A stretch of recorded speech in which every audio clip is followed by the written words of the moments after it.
ಕೃಷ್ಣವು ಬಲಜ್ಞಾನ ಕಾರ್ಯವು ಕೃಷ್ಣಾರಮಣ ರಾಜ್ಯದವು ಉಷ್ಣೀತಾಂ ಮಮ ಸದ್ಬುದ್ಧಿಂ ವೃಷ್ಣಿ ವಾಸಿಷ್ಠ ವಂಶಜೌ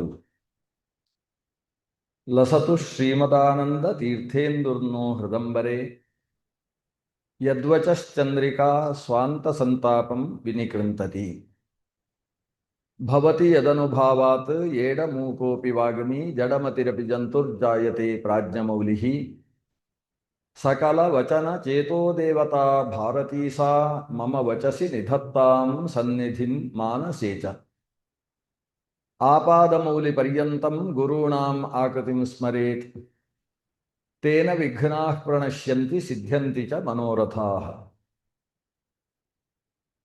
ತಪಸ್ವಾಧ್ಯಾಯ ಶುಶ್ರೂಷಾ ಕೃಷ್ಣಪೂಜಾರತಂ ಮುನಿಂ ವಿಶ್ವೇಶಮಿಷ್ಟದಂ ವಂದೇ ಪರಿವ್ರಾಟ್ ಚಕ್ರವರ್ತಿನಂ ಶ್ರೀ ಗುರುಭ್ಯೋ ನಮಃ.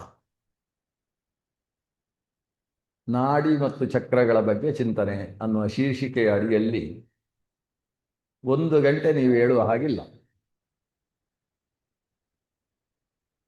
ಮನುಷ್ಯನ ಶರೀರದ ಶಕ್ತಿ ಅದು ಆತ್ಮನ ಅಸ್ತಿತ್ವದಿಂದ ಬಂದಿರುವಂಥದ್ದು. ಇಷ್ಟು ನಮಗೆ ಸ್ಪಷ್ಟ ಉಂಟು. ಕೇವಲ ಜಡವಾದ ಶರೀರದ ಶಕ್ತಿ ಅಲ್ಲ ಅದು. ಅಲ್ಲಿ ಆತ್ಮನ ಅಸ್ತಿತ್ವದಿಂದಾಗಿ ಶರೀರಕ್ಕೆ ಶಕ್ತಿ. ಶರೀರ ಇಲ್ಲದ ಆತ್ಮನೂ ಕೂಡ ಶಕ್ತಿ ಪ್ರದರ್ಶನ ಮಾಡುವುದಿಲ್ಲ. ಆತ್ಮ ಇಲ್ಲದ ಶರೀರಕ್ಕೂ ಕೂಡ ಶಕ್ತಿ ಇಲ್ಲ. ಶರೀರವನ್ನು ಶಿವ ಅಂತ ಕರೀತೇವೆ. ಸತ್ಯಂ ಶಿವಂ ಸುಂದರಂ ಅಂತ ಶರೀರವನ್ನೇ ಕರೀಬೇಕು. ಅದರಲ್ಲಿ ಆತ್ಮ ಹೊರಗೆ ಹೋದ ಕೂಡಲೇ ಶಿವ ಅನ್ನುವಲ್ಲಿ ಈಕಾರ ಹೋಗಿ ಆಕಾರ ಬಂದು ಕೂತುಕೊಳ್ತದೆ. ಆ ಶಬ್ದ ಕೇಳಲಿಕ್ಕೆ ಅಷ್ಟು ಇಷ್ಟ ಆಗೋದಿಲ್ಲ. ಹಾಗಾದರೆ ಆತ್ಮ ಮತ್ತು ಶರೀರ ಇವೆರಡರ ಸಮ್ಮೇಳನದಿಂದಾಗಿ ಇದರಿಂದ ನಾನಾ ರೀತಿಯ ಕೆಲಸಗಳು, ಊಹಾತೀತವಾದಂತಹ ಕರ್ತವ್ಯಗಳು ನಡೆದು ಹೋಗ್ತವೆ. ಶರೀರದ ಬಲ, ಆತ್ಮದ ಬಲ ಎರಡೂ ಬಹಳ ಮುಖ್ಯವಾಗ್ತದೆ. ಶರೀರದಲ್ಲಿ ಬಲ ಇಲ್ಲದೆ ಆತ್ಮನಿಗೆ ಏನು ಉತ್ಸಾಹ ಇದ್ದರೂ ಕೂಡ ಅದು 99 ವರ್ಷದ ಹಿರಿಯನಿಗೆ ಸಿಕ್ಕಾಬಟ್ಟೆ ಉತ್ಸಾಹ ಇದ್ದರೂ ಮಾಡ್ಲಿಕ್ಕೆ ಆಗೋದಿಲ್ಲ. ಯಾಕಂದ್ರೆ ಶರೀರದಲ್ಲಿ ಬಲ ಇಲ್ಲ ಅನ್ನೋದು ಕಾರಣ ಆಗ್ತದೆ. ಶರೀರದಲ್ಲಿ ಅದೆಷ್ಟು ಬಲ ಇದ್ರೂ ಆತ್ಮಬಲ ಇಲ್ಲದೆ ಹೋದರೆ ಆತ ಇನ್ನೊಬ್ಬರ ಗುಲಾಮನಾಗಿ ಬದುಕ್ತಾನೆ ಹೊರತು ತಾನೇ ಸ್ವತಃ ದೊಡ್ಡ ಸಾಧನೆಯನ್ನು ಮಾಡುವುದಕ್ಕೆ ಸಾಧ್ಯವಾಗುವುದಿಲ್ಲ. ನಾಯಮಾತ್ಮ ಬಲಹೀನೇನ ಲಭ್ಯ ಅಂತ ಉಪನಿಷತ್ತು ಹೇಳ್ತದೆ. ಶರೀರ ಬಲ ಮತ್ತು ಆತ್ಮ ಬಲ ಎರಡು ಬಹಳ ಮುಖ್ಯವಾಗಿದೆ. ಈ ಶರೀರ ಬಲ ಶರೀರದಲ್ಲಿರತಕ್ಕಂತಹ ಸಪ್ತಧಾತುಗಳಿಗೆ ಸಂಬಂಧಪಟ್ಟದ್ದು. ಸಪ್ತಧಾತು ಈ ಮೇಲೆ ಇರುವ ರೋಮದಿಂದ ಪ್ರಾರಂಭ ಆಗ್ತದೆ. ರೋಮದ ಒಳಗೆ ಚರ್ಮ ಉಂಟು, ಚರ್ಮದ ಒಳಗೆ ಮಾಂಸ ಇದೆ, ಮಾಂಸದ ಜೊತೆಗೆ ರಕ್ತ ಇದೆ, ರಕ್ತದ ಒಳಗೆ ಎಲುಬು ಇದೆ, ಅಸ್ಥಿ ಅಂತ ಕರೀತೇವೆ. ಅಸ್ಥಿಯ ಒಳಗೆ ಮಜ್ಜೆ ಅಂತ ಇದೆ. ಇವುಗಳನ್ನೇ ಧಾತುಗಳು ಅಂತ ಕರೆಯುವುದು. ಚರ್ಮ, ಮಾಂಸ, ರುಧಿರ, ಮಜ್ಜಾ, ಸ್ನಾಯು, ಅಸ್ಥಿ ಅಂತ. ಸ್ನಾಯು ಅಂತ ಮಧ್ಯದಲ್ಲಿ ಒಂದು ಬರ್ತದೆ. ಸ್ನಾಯು ಅಂತ ಹೇಳಿದರೆ ನರಗಳು ಅಂತ ನಾವು ಕರಿತೇವೆ, ಶರೀರದಲ್ಲಿರುವ ನರಗಳು. ಈ ನರ ಮತ್ತು ನಾಡಿ ಇದನ್ನು ಸಮಾನ ಅರ್ಥದಲ್ಲಿ ನಾವು ಬಳಕೆ ಮಾಡ್ತೇವೆ. ವಸ್ತುತಃ ಸ್ವಲ್ಪ ವ್ಯತ್ಯಾಸ ಇದೆ, ಆದರೂ ನಮ್ಮ ಬಳಕೆಯಲ್ಲಿ ನಾಡಿ ಮತ್ತು ನರ ಅನ್ನುವುದು ಸಮಾನಾರ್ಥಕವಾಗಿ ಬಳಸಲ್ಪಡ್ತದೆ. ಅಂದರೆ ಶರೀರದಲ್ಲಿರುವ ಒಂದು ಅವಯವ ವಿಶೇಷ, ಅದು ನಾಡಿ. ಈ ನಾಡಿ ಅನ್ನೋ ವಿಷಯಕ್ಕೆ ಇಲ್ಲಿ ತನಕ ಬರಬೇಕು ನಾವು. ಅದು ಎಲ್ಲೆಲ್ಲೋ ಇರುವ ನಾಡಿ ಅಲ್ಲ, ಶರೀರದಲ್ಲಿರುವ ನಾಡಿ. ಇಂಗ್ಲಿಷ್ನಲ್ಲಿ ನಾಡಿ ಅಂದರೆ NADI ಅಂತ ಬರೀತಾರಲ್ವ, ಅದನ್ನು ನದಿ ಅಂತಲೂ ಓದಬಹುದು. ಈ ನಾಡಿ ಮತ್ತು ನದಿ ಇವೆರಡಕ್ಕೂ ಒಂದು ನಿಕಟವಾದ ಸಾಮ್ಯ ಇದೆ. ಅದರಿಂದಲೇ ಹುಟ್ಟಿದ್ದು ಮತ್ತೊಂದು ನಳ್ಳಿ ಅಂತ. ನಮ್ಮಲ್ಲ ನಳ್ಳಿ ಉಂಟಲ್ಲ, ಅದು ಕೂಡ ನಾಡಿ, ನದಿ, ನಳ್ಳಿ ಇದೆಲ್ಲ ತುಂಬ ಹತ್ತಿರದ ಒಂದೇ ರೀತಿಯ ಶಬ್ದದಿಂದ ವ್ಯುತ್ಪನ್ನವಾದ ಶಬ್ದಗಳು. ಸಂಸ್ಕೃತದ್ದೇ ಶಬ್ದಗಳು. ನಳ ಅಂತ ಹೇಳುವುದು ಸಂಸ್ಕೃತದ್ದೇ ಶಬ್ದ. ಯಾಕಂದ್ರೆ ನದಿ, ನಾಡಿ ಇತ್ಯಾದಿಗಳೆಲ್ಲ ಏನು ಹೇಳ್ತವೆ ಅಂದರೆ ಅದು ಹೊರಗಿನಿಂದ ಒಂದು ಆಚ್ಛಾದನೆ ಇದ್ದು ಒಳಗಿನಿಂದ ಯಾವುದೋ ಹರಿತಾ ಇರುತ್ತದೆ. ಒಳಗಿಂದ ಹರಿಸುವಂತಹದ್ದು. ನದಿಯು ಕೂಡ ಹಾಗೆ ಹರಿತಾ ಇದ್ರೆ ನದಿ. ನಾಡಿಯು ಕೂಡ ಹಾಗೆ ಒಳಗಿನಿಂದ ರಕ್ತವೋ ಮತ್ತೊಂದು ಅದರಲ್ಲಿ ಪ್ರವಾಹ ಆಗ್ತಾ ಇದ್ರೆ ಅದು ನಾಡಿ. ನಳ್ಳಿ ಅಂತ ನಳ ಅಂತ ಕರಿಬೇಕಾದ್ರೂ ಅದರಲ್ಲಿ ನೀರು ಸ್ರವಿಸ್ತಾ ಇದ್ರೆ ಅದು ನಳ್ಳಿ ನಳ ಆಗುತ್ತೆ. ಬ್ರಹ್ಮಾಂಡದಲ್ಲಿ ಎಷ್ಟು ನದಿಗಳಿದ್ದಾವೋ ಶರೀರದಲ್ಲೂ ಅಷ್ಟೇ ನಾಡಿಗಳಿದ್ದಾವೆ. ಇದು ಪುರಾಣ ಹೇಳುವುದು. ಚರಕನ ಹತ್ರ ಕೇಳಬೇಕು. ಚರಕ ಆಯುರ್ವೇದದಲ್ಲಿ ಶರೀರದ ಬಗ್ಗೆ ತುಂಬಾ ವಿಮರ್ಶೆಯನ್ನು ನಡೆಸಿದಂತಹ ಒಬ್ಬ ಆಯುರ್ವೇದ ಪಂಡಿತ. ಚರಕ ಸಂಹಿತ ಅನ್ನೋದು ಇವತ್ತು ಆಯುರ್ವೇದ ಕಾಲೇಜುಗಳಲ್ಲಿ ಪಠ್ಯಪುಸ್ತಕ. ಚರಕ ಹೇಳ್ತಾನೆ, ಸಾರ್ಧ ತ್ರಿಕೋಟ್ಯಸ್ತು ನಾಡ್ಯ. ಮನುಷ್ಯನ ಶರೀರದಲ್ಲಿ 3.5 ಕೋಟಿ ನಾಡಿಗಳು ಇದ್ದಾವೆ. ನಮಗೆ ನಾಡಿಗಳು ಅಲ್ಲಿ ಇಲ್ಲಿ ಒಂದೆರಡು ಕಾಣಿಸ್ತಾವಲ್ವ, ಇಲ್ಲಿ ನಂಗಂತೂ ಕಾಣಿಸುತ್ತೆ, ಕೆಲವರಿಗೆ ತುಂಬಿಕೊಂಡಿದ್ರೆ ಕಾಣಿಸ್ಲಿಕ್ಕಿಲ್ಲ. ಅಂತೂ ಶರೀರದಲ್ಲಿ ನಾಡಿಗಳು ಅಲ್ಲಲ್ಲಿ ಕೆಲವು ಎದ್ದು ಕಾಣಿಸ್ತಾವೆ. ನಮಗೆ ಲೆಕ್ಕಾಚಾರ ಮಾಡಿ ಕೆಲವು ನಾಡಿಗಳು ಕಾಣಿಸುದು, ಕೆಲವರಿಗೆ ಇಲ್ಲಿ ಕಾಣಿಸುತ್ತೆ, ಕೆಲವರಿಗೆ ಇಲ್ಲೂ ಕೂಡ ಕಾಣಿಸುತ್ತೆ, ನಾಡಿಗಳು ಕಾಣಿಸ್ತವೆ. ಆದರೆ ನಾಡಿ ಲೆಕ್ಕ ಮಾಡಿ ನೋಡಿದ್ರೆ 3.5 ಕೋಟಿ ನಾಡಿ ನಮ್ಮ ಶರೀರದಲ್ಲಿ ಉಂಟು.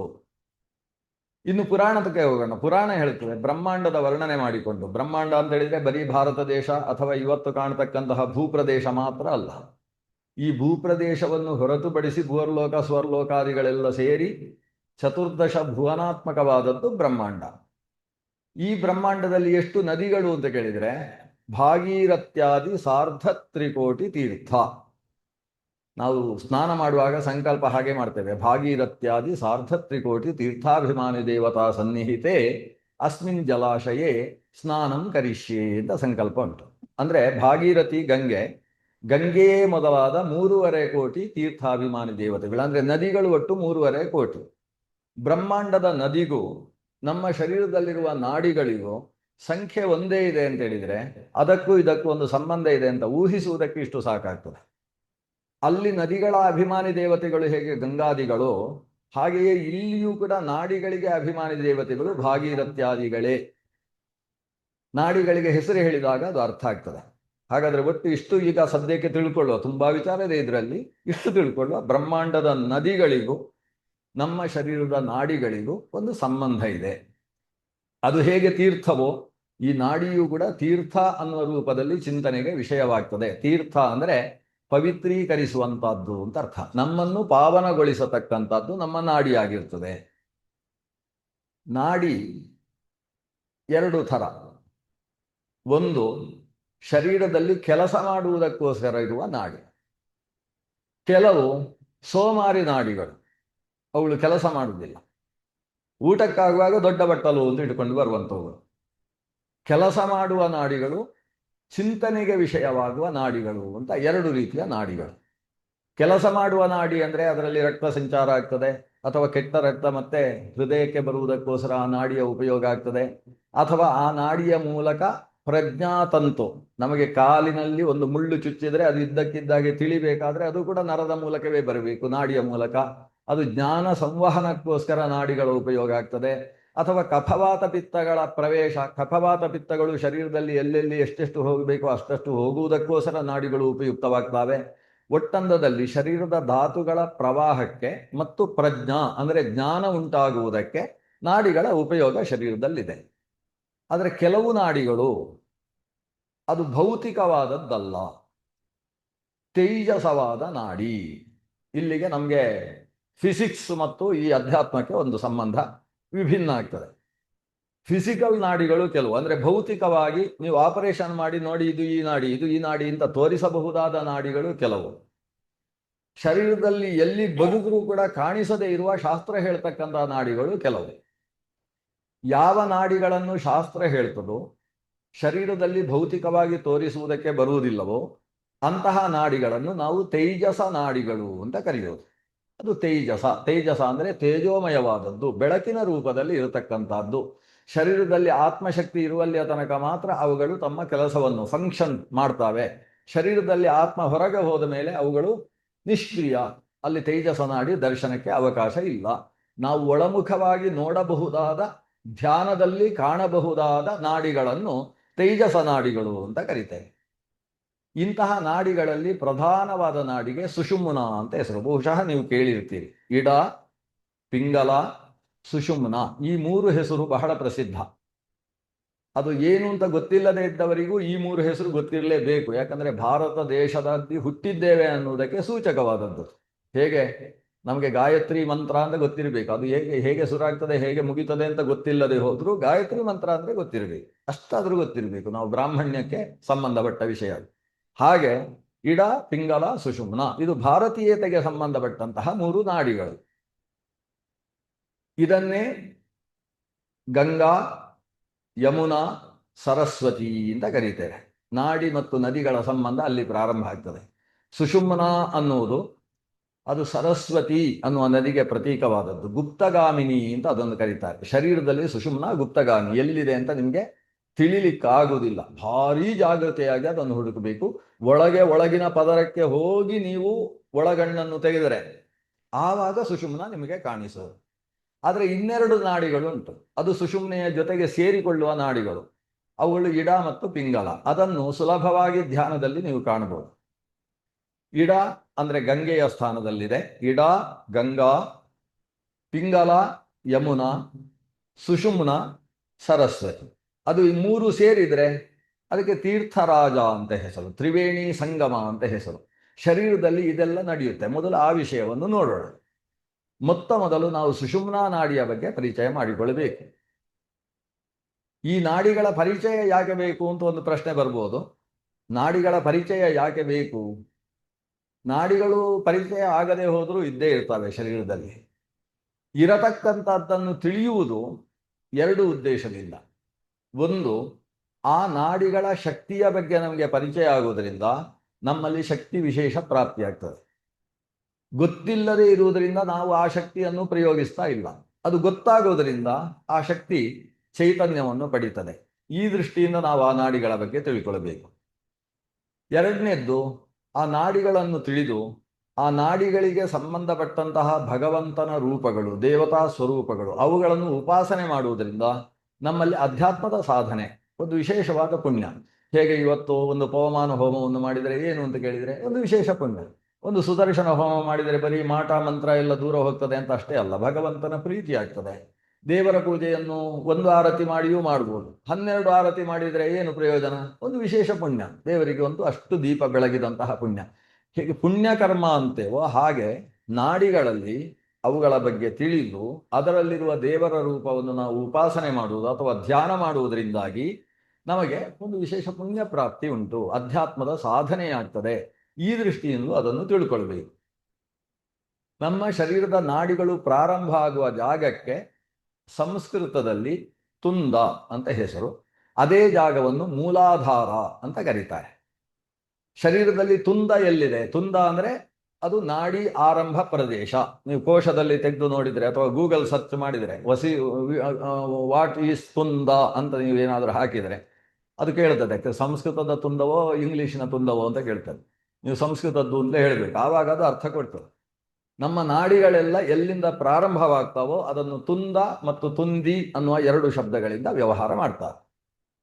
ಅದು ಇರುವುದು ಮನುಷ್ಯ ನೆಲದಲ್ಲಿ ನೇರವಾಗಿ ಕುಳಿತಾಗ ಯಾವ ಭಾಗ ಸರಿಯಾಗಿ ಭೂಮಿಯಲ್ಲಿ ಒತ್ತಿ ಸ್ಪರ್ಶವಾಗ್ತದೋ ಆ ಭಾಗದಲ್ಲಿ ಇರುವುದು. ಅದಕ್ಕೆ ವೃಷಣಾಸನ ಮೂಲ ಅಂತ ಸಂಸ್ಕೃತದಲ್ಲಿ ಕರೀತಾರೆ.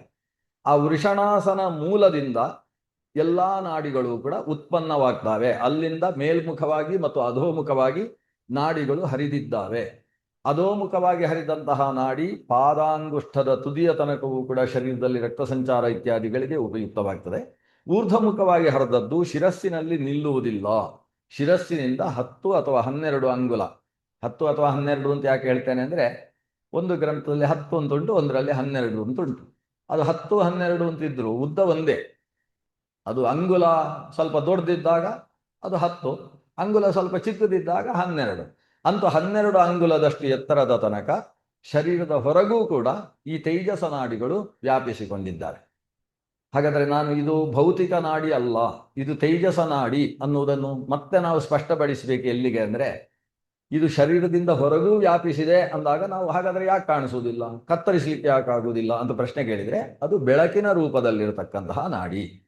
ಆ ಬೆಳಕನ್ನು ಕಾಣುವುದಕ್ಕೂ ಕೂಡ ಅಂತರ್ಮುಖವಾದಂತಹ ಚಕ್ಷು, ಕಣ್ಣಿನೊಳಗೆ ನೋಡು ಹರಿಯ ಒಳಗಣ್ಣಿನೊಳಗೆ ನೋಡು ಮೂಜಗ ದೊರೆಯ.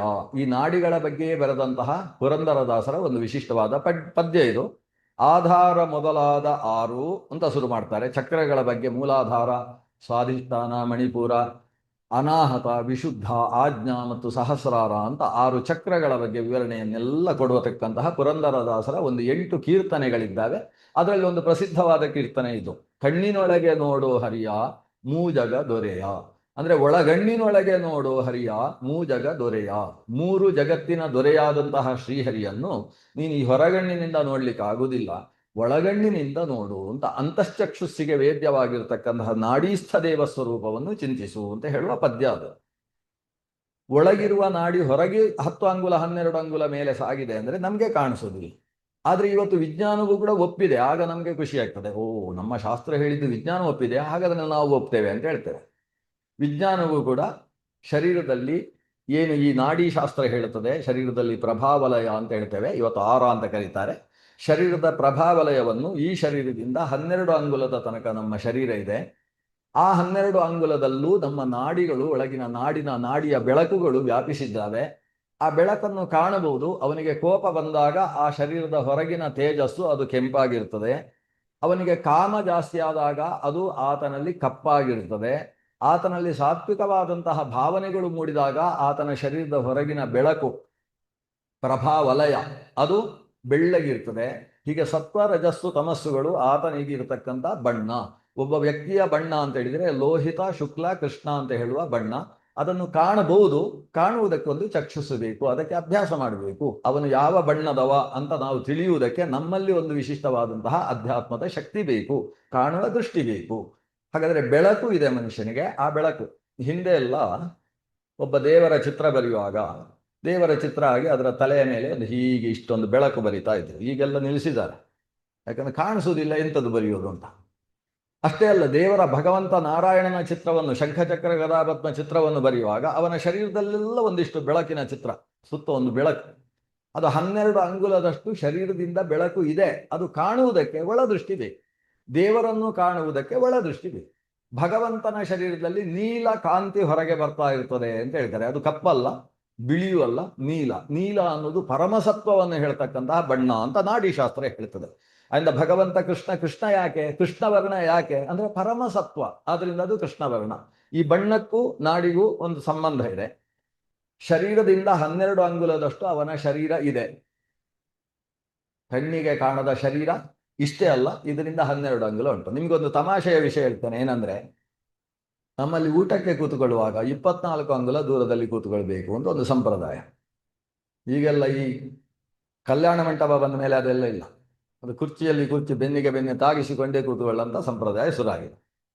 ಇಲ್ಲೇ ಹೋದರೆ ಈಗ ಅಲಂಕಾರ ಪಂಕ್ತಿ ಅಂತ ಕೆಲವೊಂದು ವಿಶಿಷ್ಟ ಭೋಜನ ನಡೆಯುತ್ತೆ, ಅಥವಾ ಶ್ರಾದ್ದದಲ್ಲಿ ಒಳಗೆ ಕೂಡಿಸಿ ಭೋಜನ ಮಾಡಿಸುವುದು ಅಂತ ಇರ್ತದೆ. ಅಲ್ಲಿ ಇದನ್ನು ಕಟ್ಟುನಿಟ್ಟಾಗಿ ಪಾಲನೆ ಮಾಡ್ತೇವೆ. ಇಲ್ಲಿಂದ 12 ಅಂಗುಲ, ಇವರಿಂದ 12 ಅಂಗುಲ, ಮಧ್ಯದಲ್ಲಿ 24 ಅಂಗುಲ ಜಾಗ ಬಿಡಬೇಕು. 24 ಅಂಗುಲ, 12 ಅಂಗುಲ ಅಂದರೆ 12 ಇಂಚು ಅಲ್ಲ, ಸುಮಾರು 8 ಇಂಚಿಗೆ 12 ಅಂಗುಲ ಆಗ್ತದೆ. 8 ಇಂಚು ಅಂತ ಲೆಕ್ಕ ಮಾಡಿಕೊಳ್ಳಿ. ಸುಮಾರು 1.5 ಫೀಟು 24 ಅಂಗುಲ. ಅಷ್ಟು ದೂರ ಬಿಟ್ಟು ಎಲೆ ಹಾಕಬೇಕು ಅಂತ. ಅಷ್ಟು ದೂರ ಅವರ ಕಾಲಿಗೂ ಅಷ್ಟು ದೂರ ಇರಬೇಕು. ಯಾಕೆ ಅಷ್ಟು ದೂರ ಇರಬೇಕು? ಅದಕ್ಕಿಂತ ಹತ್ತಿರ ಹಾಕಿದರೆ ಮುಟ್ಟಿಕೊಂಡ ದೋಷ ಬರ್ತದೆ, ಅವರವರು ಮುಟ್ಟಿಕೊಂಡ್ರು ಅಂತ. ಅಲ್ಲ, ಅಷ್ಟು ದೂರ ಉಂಟಲ್ಲ, ಮುಟ್ಟಿಕೊಳ್ಳುವುದು ಹೇಗೆ? ಇವರ ಶರೀರದಿಂದ 12 ಅಂಗುಲ ಇವರ ಶರೀರ ಇದೆ, ಅವರ ಶರೀರದಿಂದ 12 ಅಂಗುಲ ಅವರದ್ದೇ ಆರ ಇದೆ, ಅವರ ಪ್ರಭಾವಲಯ ಶರೀರ ಇದೆ. ಅವುಗಳು ಸ್ಪರ್ಶ ಆಗಬಾರ್ದು. ಧರ್ಮಶಾಸ್ತ್ರ ಮಡಿಯ ಬಗ್ಗೆ ಹೇಳುವಾಗ ಇನ್ನೊಂದು ನಿಮಗೆ ಇದಕ್ಕೆ ಸಂಬಂಧಿಸಿದ ಹಾಗೆ ಹೇಳುವುದು. ಮಡಿಯ ಬಗ್ಗೆ ಹೇಳುವಾಗ ನೆರಳು ಮೈ ಮೇಲೆ ಬಿದ್ದರೆ ಮೈಲಿಗೆ ಆಗ್ತದೆ. ಯಾರು ಮೈಲಿಗೆ ಇದ್ದಾನೆ ಅಂದರೆ ಶವಸ್ಪರ್ಶಾದಿಗಳನ್ನು ಮಾಡಿ ಬಂದ ವ್ಯಕ್ತಿ ಇದ್ದಾನೆ ಅಂತ ಅನ್ಕೊಳ್ಳಿ. ನಾವು ಸ್ನಾನ ಮಾಡಿ ಶುದ್ಧವಾಗಿ ಬರ್ತಾ ಇದ್ದೇವೆ, ಅಥವಾ ಹಾಗೆ ಶುದ್ಧವಾಗಿದ್ದೇವೆ. ಶುದ್ಧವಾಗಿ ಬರ್ತಾ ಇರುವಾಗ ಅವರ ನೆರಳು ಮೈ ಮೇಲೆ ಬಿದ್ದರೆ ಇವನು ಮೈಲಿಗೆ ಆಗ್ತಾನೆ. ನೆರಳು ಬೀಳುವುದು ಅಂದರೆ ಏನು? ನಾವೇನು ಅನ್ಕೊಳ್ತೇವೆ, ಅವನ ಮೇಲೆ ಟಾರ್ಚ್ ಹಾಕೋದು. ಒಬ್ಬನನ್ನು ಮೈಲಿಗೆ ಮಾಡೋದು ಭಾರಿ ಸುಲಭ. ಅವನಲ್ಲಿ ಮಡಿಯಲ್ಲಿ ಬರ್ತಾ ಇದ್ರೆ, ಈ ಕಡೆ ಮೈಲಿಗೆ ಹೋಗಿದ್ರೆ ಅವನಿಗೆ ಒಂದು ಟಾರ್ಚ್ ಹಾಕಿ ಅವ್ರ ನೆರಳು ಬೀಳಿಸಿದ್ರೆ ಆಯ್ತು. ಇದಲ್ಲ ನೆರಳು ಅಂದರೆ. ನೆರಳು ಅಂದರೆ ಸಂಸ್ಕೃತದಲ್ಲಿ ಛಾಯಾ ಅಂತ ಹೇಳಿದ್ರೆ ಇವನ ಶರೀರದ 12 ಅಂಗುಲದ ಪ್ರದೇಶ, ಅದಕ್ಕೆ ಛಾಯಾ ಅಂತ ಹೆಸರು, ನೆರಳು ಅಂತ ಹೆಸರು. ಆದ್ರಿಂದ ಅವನ ನೆರಳು ಬಿದ್ದರೆ ಮೈಲಿಗೆ ಆಗ್ತದೆ ಅಂದ್ರೆ ಅರ್ಥ ಏನು? ಅವನ ಶರೀರಕ್ಕೆ 12 ಅಂಗುಲ ಹತ್ತಿರ ಅಲ್ಲ, 24 ಅಂಗುಲ ಹತ್ತಿರ ಹೋದರೆ ಮೈಲಿಗೆ ಆಯಿತು ಅಂತ ಅರ್ಥ. ಅದು ಛಾಯಾಸ್ಪರ್ಶ ಆಯಿತು.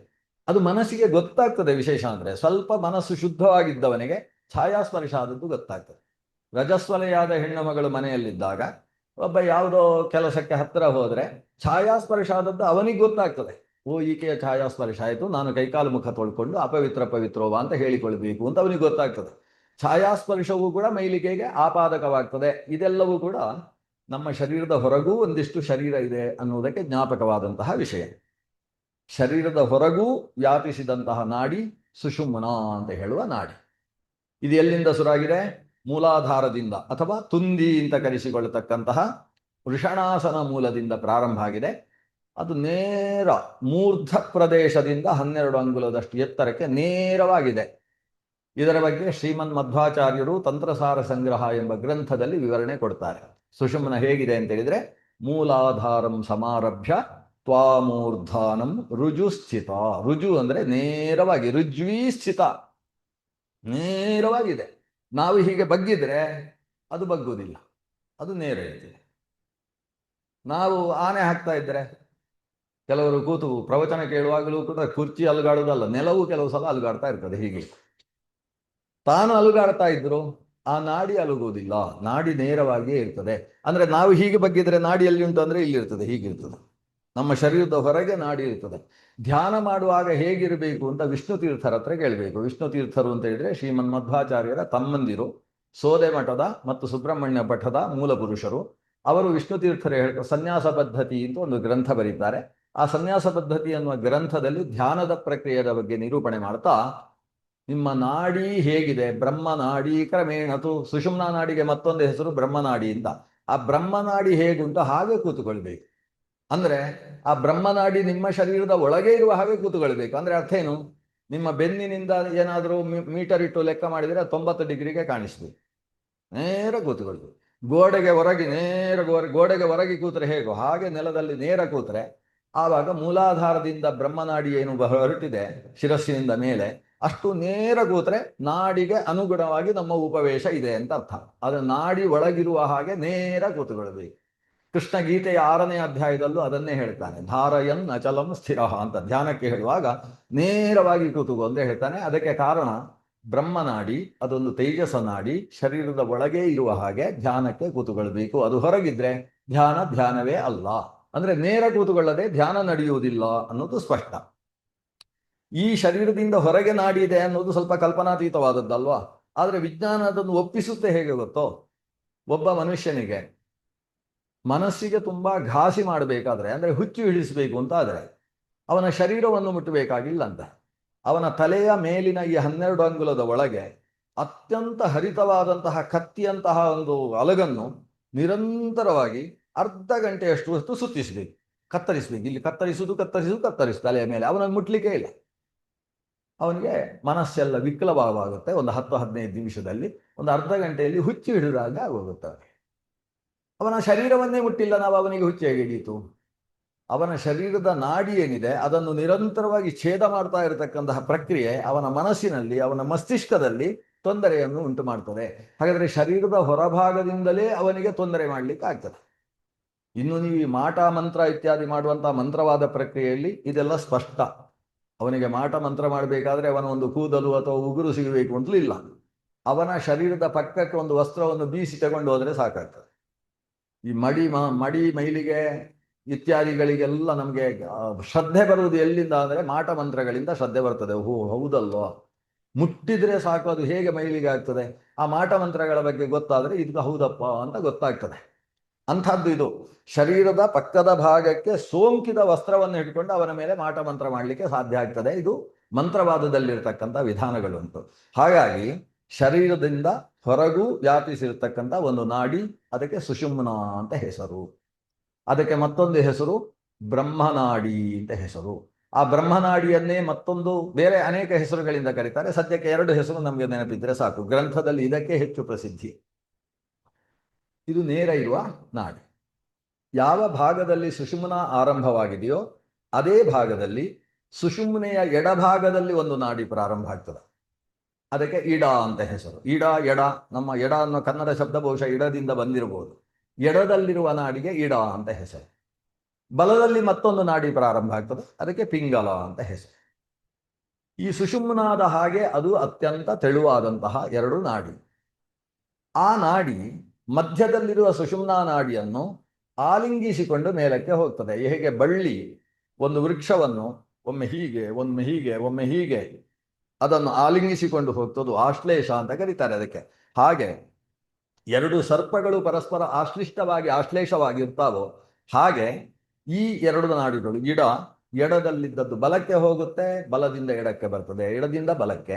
ಪಿಂಗಲ ಬಲದಲ್ಲಿದ್ದದ್ದು ಎಡಕ್ಕೆ ಹೋಗಿ ಬಲಕ್ಕೆ ಬಂದು ಹೀಗೆ ಹೋಗಿ ಮಧ್ಯದ ನಾಡಿಯನ್ನು ಆಲಿಂಗಿಸಿ ಈ ಮೂಗಿನಿಂದ ಮೇಲ್ಭಾಗ ಉಂಟಲ್ವ, ಎರಡು ಹುಬ್ಬುಗಳ ಮಧ್ಯಭಾಗ, ಅಲ್ಲಿಯ ತನಕ ಮೂರು ನಾಡಿಗಳು ಒಟ್ಟಿಗೆ ಬಂದು ಈ ಮೂಗಿನ ಈ ಮಧ್ಯಭಾಗದ ಒಳಭಾಗದಲ್ಲಿ ಆ ಎರಡು ನಾಡಿ ಸುಷುಮ್ನೆಯ ಜೊತೆಗೆ ಸೇರಿಕೊಂಡು ಬಿಡ್ತವೆ. ಇದಕ್ಕೆ ತ್ರಿವೇಣಿ ಸಂಗಮ ಅಂತ ಕರೆಯುತ್ತೆ.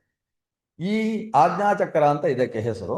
ಈ ಭ್ರೂಮಧ್ಯದಿಂದ ಮೇಲಕ್ಕೆ ಮತ್ತೆ ನಾಡಿ ಒಂದೇ ಹೋಗುವುದು, ಮೂರು ನಾಡಿ ಹೋಗುವುದಿಲ್ಲ.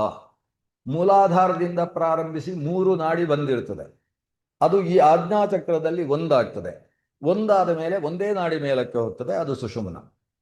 ಅಂದ್ರೆ ಹೇಗೆ ಭಾಗೀರಥಿ ಆಕೆ ಅಲಕನಂದೆಯಾಗಿ ಹರಿತಾ ಹರಿತಾ ಬಂದವಳು ಕೆಳಗೆ ಬಂದು ಪ್ರಯಾಗರಾಜ ಅಥವಾ ತೀರ್ಥರಾಜ ಅಂತ ಹೇಳುವ ಪ್ರಯಾಗದಲ್ಲಿ ಯಮುನಾ ಮತ್ತು ಸರಸ್ವತಿಯ ಜೊತೆಗೆ ಸೇರ್ಪಡೆಗೊಳ್ತಾಳೆ. ಸರಸ್ವತಿ ಎಂಬುದು ಗುಪ್ತಗಾಮಿನಿಯಾಗಿ ಸೇರ್ತದೆ.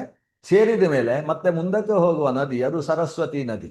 ಗುಪ್ತಗಾಮಿನಿಯಾದವಳು ವ್ಯಕ್ತವಾಗಿ ಸರಸ್ವತಿ ಸಾಗ್ತಾಳೆ.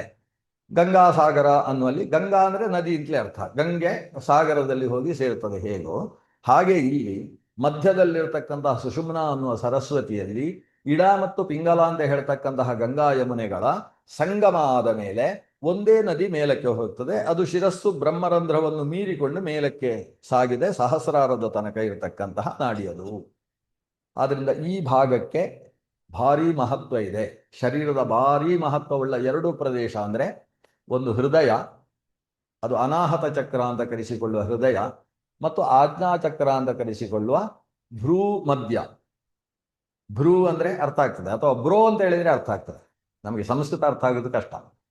ಇದು ಕೂಡ ಹಾಗೆ. ಇದಕ್ಕೆ ನಸ್ಸು ಅಂತ ಹೇಳಿದ್ರೆ ಅರ್ಥ ಆಗೋದಿಲ್ಲ. ನಾಸಿಕ ಅಂದ್ರೆ ನೋಸು ಅಂದರೆ ಅರ್ಥ ಆಗ್ತದೆ.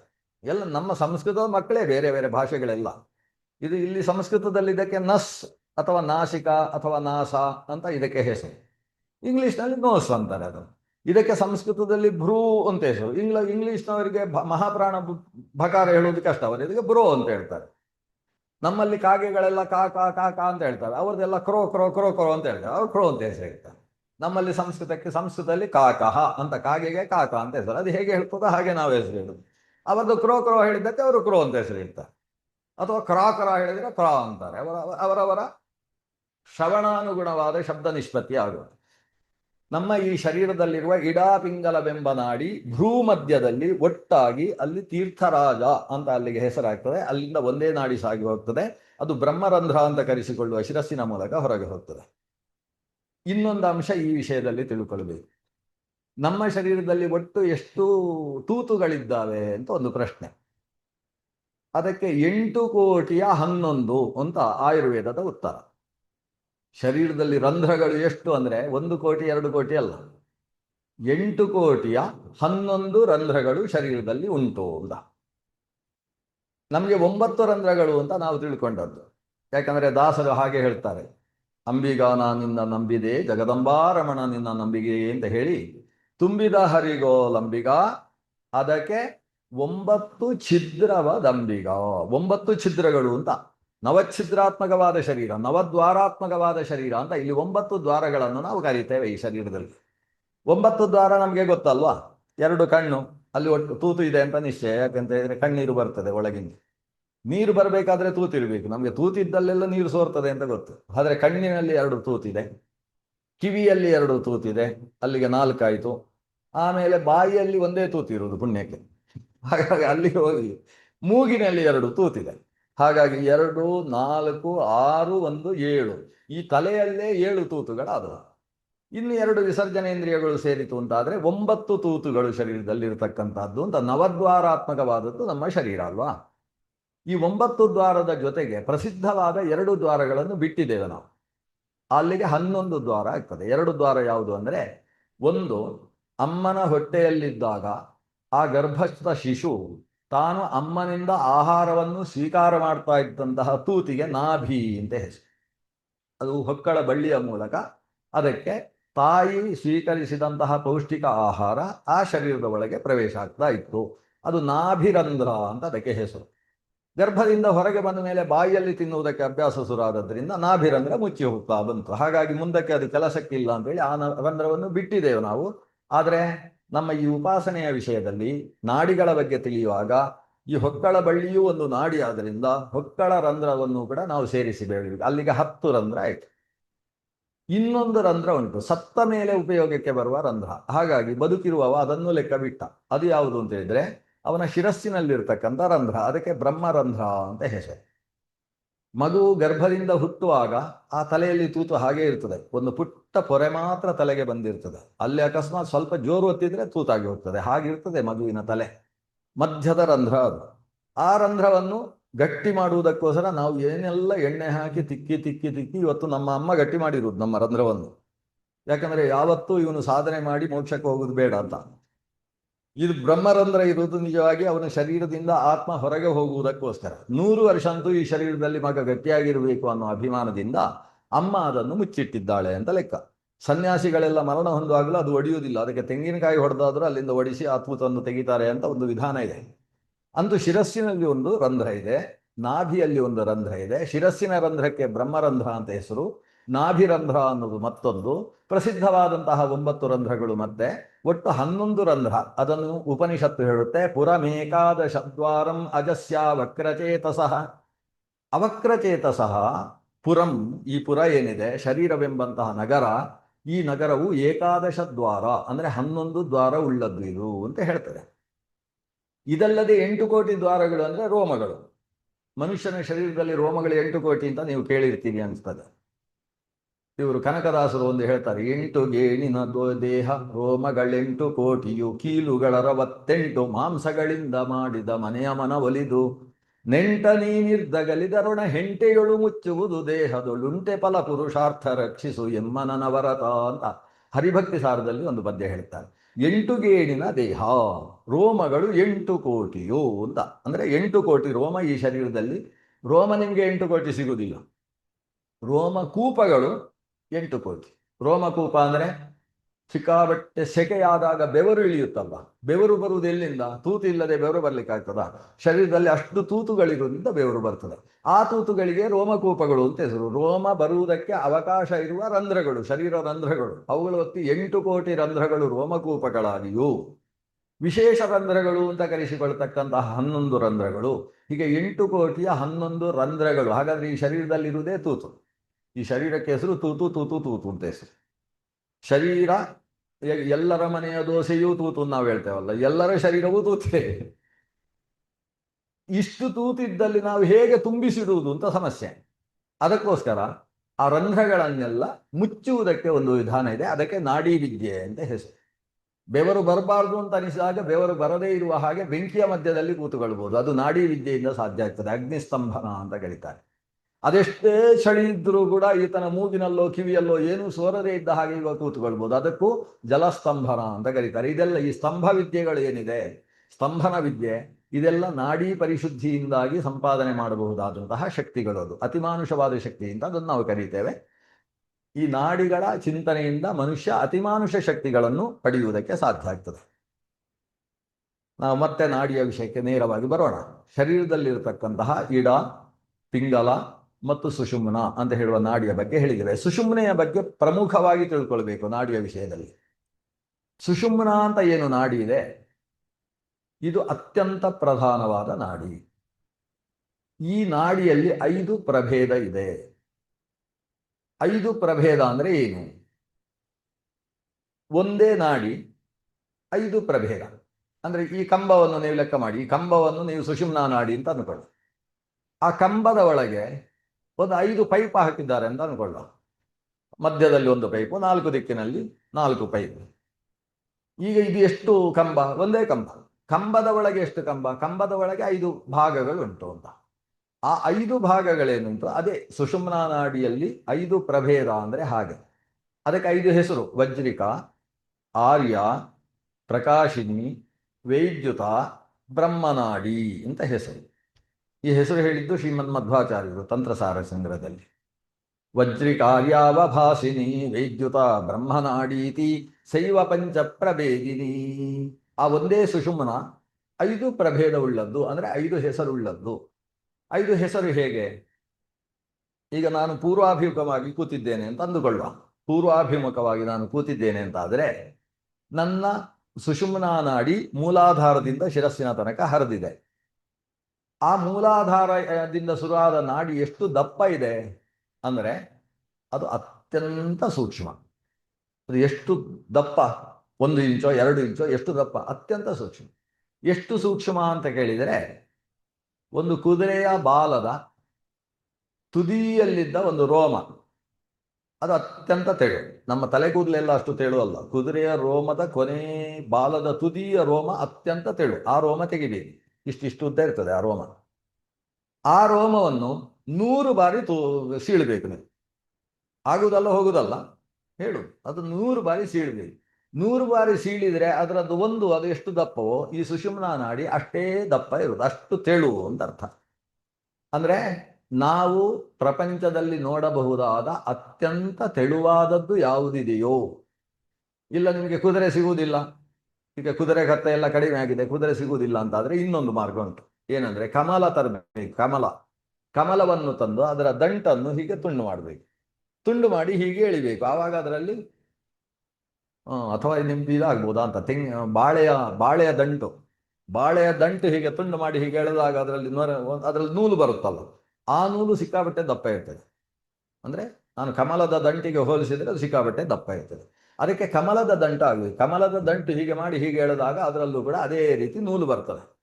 ಅದು ಅತ್ಯಂತ ತೆಳು. ಎಷ್ಟು ತೆಳು ಅಂದರೆ ನೀವು ಹೀಗೆ ಇಲ್ಲಿ ಕಣ್ಣಿನ ಹತ್ರ ತಂದು ನೋಡಿದರೆ ಮಾತ್ರ ಅದು ಕಾಣಿಸೋದು. ಹೀಗಿದ್ರೆ ಪಾರದರ್ಶಕ, ಅದು ಕಾಣಿಸೋದೇ ಇಲ್ಲ. ಅಷ್ಟು ತೆಳುವಾದ ನೂಲು ಅದು. ಆ ನೂಲು ಅದನ್ನು 100 ಬಾರಿ ಕತ್ತರಿಸಿ ಸೀಳಿದರೆ ಎಷ್ಟು? ಅಷ್ಟು. ಅಂದರೆ ಅತ್ಯಂತ ಸೂಕ್ಷ್ಮ, ಮನುಷ್ಯನ ಕಣ್ಣಿಗೆ ಗೋಚರವಾಗದೇ ಇರುವಷ್ಟು ಸೂಕ್ಷ್ಮವಾದದ್ದು ಸುಷುಮ್ನಾ ನಾಡಿ. ಇದು ಸುಷುಮ್ನಾ ನಾಡಿಯ ಬಗ್ಗೆ ಒಂದು ಪರಿಚಯ. ನಾವು ಅಷ್ಟು ಸೂಕ್ಷ್ಮವಾಗಿ ಯೋಚನೆ ಮಾಡ್ಲಿಕ್ಕೆ ಆಗುವುದಿಲ್ಲ. ಹಾಗಾಗಿ ಇಷ್ಟು ಕಂಬದಷ್ಟು ದಪ್ಪ ಇದೆ ಅಂತ ತಿಳ್ಕೊಳ್ಳೋಣ. ನಮ್ಮ ಶರೀರದ ಒಳಗಿರುವಂಥದ್ದು ಹೃದಯವನ್ನು ಪ್ರವೇಶಿಸಿ ಮೇಲಕ್ಕೆ ಸಾಗತಕ್ಕಂತಹ ನಾಡಿ. ಅದು ಶತಂಚೈಕ ಹೃದಯಸ್ಯ ನಾಡ್ಯ ತಾಸು ಮೂರ್ಧಾನಂ ಅಭಿನಿಸೃತೈಕ ತಯೋರ್ಧ್ವಮಾಯನ್ ಅಮೃತತ್ವಮೇತಿ ವಿಶ್ವಕ್ ಅನ್ಯ ಉತ್ಪತನೇ ಭವಂತಿ ಅಂತ ಇದನ್ನು ಅಥರ್ವಣ ಉಪನಿಷತ್ತು ಕೂಡ ಈ ಸುಷುಮ್ನೆಯ ಬಗ್ಗೆ ಉಲ್ಲೇಖ ಮಾಡ್ತದೆ. ಅದು ಹೃದಯಸ್ಯ ನಾಡ್ಯ ಅಂತ, ಹೃದಯದ ಮೂಲಕ ಸಾಗತಕ್ಕಂತಹ ನಾಡಿ. ಆ ನಾಡಿಯಲ್ಲಿ 5 ಪ್ರಭೇದ. ನಾವು ಈಗ ಕೂತಾಗ ಹಿಂದಿನ ಭಾಗಕ್ಕೆ ಪ್ರಕಾಶಿನಿ ವಜ್ರಿಕಾ ಅಂತ ಹೆಸರು. ಹಿಂದಿನ ಭಾಗ ವಜ್ರಿಕ, ಎಡಭಾಗ ಆರ್ಯ, ಪೂರ್ವಭಾಗ ಪ್ರಕಾಶಿನಿ ಅಥವಾ ಅವಭಾಸಿನಿ, ಬಲಭಾಗ ವೈದ್ಯುತ, ಮಧ್ಯದಲ್ಲಿರುವಂತಹದ್ದು ಬ್ರಹ್ಮನಾಡಿ. ಅರ್ಥ ಆಗ್ತಾ ಉಂಟಲ್ವ ಇದು ಹೇಗೆ ಅಂತ? ಈ ಹಿಂದೆ ಒಂದು ಪೆನ್ನು ಬರ್ತಿತ್ತು, ಹೀಗೆ ಒತ್ತಿದ್ರೆ ಕೆಂಪು, ಹೀಗೆ ಒತ್ತಿದ್ರೆ ಹಳದಿ. ಒಂದರಲ್ಲೇ 4-5 ರೀಫಿಲ್ ಬರ್ತಿತ್ತು, ಮಧ್ಯದಲ್ಲಿ ಒಂದು, ಸುತ್ತ 4 ರೀಫಿಲು. ಆದರೆ ಒಂದೇ ಪೆನ್ನು. ಆ ಒಂದೇ ಪೆನ್ನು ಇದ್ದ ಹಾಗೆ ನಮ್ಮ ಬ್ರಹ್ಮನಾಡಿ ಇದೆ. ಬ್ರಹ್ಮನಾಡಿ ಅಂದರೆ ಸುಷುಮ್ನ. ಆ ಸುಷುಮ್ನಾದ ಒಳಗೆ 5 ರೀಫಿಲ್ ಇದ್ದ ಹಾಗೆ ವಜ್ರಿಕ, ಆರ್ಯ, ಅವಭಾಸಿನಿ, ವೈದ್ಯುತ, ಬ್ರಹ್ಮನಾಡಿ ಅಂತ ಹೇಳುವ ಪಂಚಪ್ರಭೇದ ಇದೆ. ಈ ಪಂಚಪ್ರಭೇದಿನಿಯಾದದ್ದು ಸುಷುಮ್ನಾ ನಾಡಿ. ಈ ಸುಷುಮ್ನಾ ನಾಡಿಯಲ್ಲಿ ಮೂಲಾಧಾರದಿಂದ ಹಿಡಿದು ಶಿರಸ್ಸಿನಿಂದ 10 ಅಂಗುಲ ತನಕ ಬೆಳೆದ ನಾಡಿಯಲ್ಲಿ ಒಟ್ಟು ಕೇಂದ್ರಗಳು 7 ಕೇಂದ್ರ ಇದೆ. 7 ಕೇಂದ್ರಗಳು. ಹೇಗೆ ಉದಾಹರಣೆಗೆ NH48 ಅಥವಾ NH15 ನಾವು ನೋಡಿದರೆ ಅಲ್ಲಿ ಮಧ್ಯದಲ್ಲಿ ಒಂದು ತುಮಕೂರು ಬರ್ತದೆ, ಇನ್ನೊಂದು ಆ ಕಡೆ ಶಿರಾ ಬರ್ತದೆ, ಒಂದೊಂದು ಕೇಂದ್ರಗಳಿಲ್ವಾ ಮಧ್ಯದಲ್ಲಿ, ಸ್ಟೇಷನ್ಸ್. ಹಾಗೆ ಈ ಮೂಲಾಧಾರದಿಂದ ಸುರಾದಂತಹ ಸುಷುಮ್ನಾ ನಾಡಿಗೆ ಒಟ್ಟು 7 ಕೇಂದ್ರಗಳು. ಸಪ್ತಚಕ್ರೇಶಳ ರಾಹುರರ್ಪಿತಂ ಅಂತ ಉಪನಿಷತ್ತು ಹೇಳ್ತದೆ. 7 ಕೇಂದ್ರಗಳಿದ್ದಾವೆ, 7 ಕೇಂದ್ರಗಳು. ಆ 7 ಕೇಂದ್ರಗಳಿಗೆ 7 ಹೆಸರು. ಏನು? ಮೂಲಾಧಾರ ಚಕ್ರ. ಈಗ ಚಕ್ರ ಅನ್ನೋ ಶಬ್ದ ಬರ್ತಾ ಇದೆ ನೋಡಿ, ಸುಷುಮ್ನಾಕ್ಕೆ ಸಂಬಂಧಪಟ್ಟದ್ದು. ಮೊದಲನೇ ಸ್ಟೇಷನ್ಗೆ ಮೂಲಾಧಾರ ಅಂತ ಹೆಸರು. ಎರಡನೆಯದ್ದು ಸ್ವಾಧಿಷ್ಠಾನ ಅಂತ ಕರೆಸಿಕೊಳ್ತದೆ. ಮಣಿಪೂರ, ಅನಾಹತ, ವಿಶುದ್ಧ, ಆಜ್ಞಾ, ಸಹಸ್ರಾರ ಅಂತ ಇದಕ್ಕೆ 7 ಚಕ್ರ ಅಂತ ಇದನ್ನು ಕರೆಯುವುದು. 7 ಸ್ಟೇಷನ್ಸ್. ಇನ್ನು ಮಿನಿ ಸ್ಟೇಷನ್ಸ್ ಕೆಲವಿದೆ.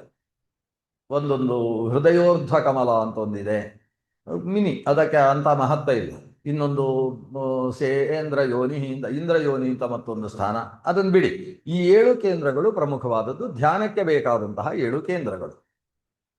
ಈ ಸುಷುಮ್ನಾ ನಾಡಿಯಲ್ಲಿ ಏನು 5 ಪ್ರಭೇದ ಇದೆ, ಆ 5 ಪ್ರಭೇದದಲ್ಲಿ 5 ಕಮಲ ಇದೆ. ಇದು ಬಹಳ ಮುಖ್ಯ. ನಾವು ಹೃತ್ಕಮಲ ಮಧ್ಯ ನಿವಾಸಿ ಅಂತೇವಲ್ವ, ಹೃದಯ ಕಮಲ ಅಂತ. ಆ ಕಮಲ ಅರ್ಥ ಆಗಬೇಕಾದ್ರೆ ಈ ಕಮಲದ ಬಗ್ಗೆ ತಿಳ್ಕೊಳ್ಬೇಕು. ಈ ಸುಷುಮ್ನೆಯ 5 ಪ್ರಭೇದಗಳಲ್ಲಿ ಒಂದೊಂದು ಕಮಲದ ಹಾಗೆ ಒಟ್ಟು ಈ 7 ಪ್ರದೇಶದಲ್ಲೂ ಕೂಡ 5 ಕಮಲಗಳಿದ್ದಾವೆ.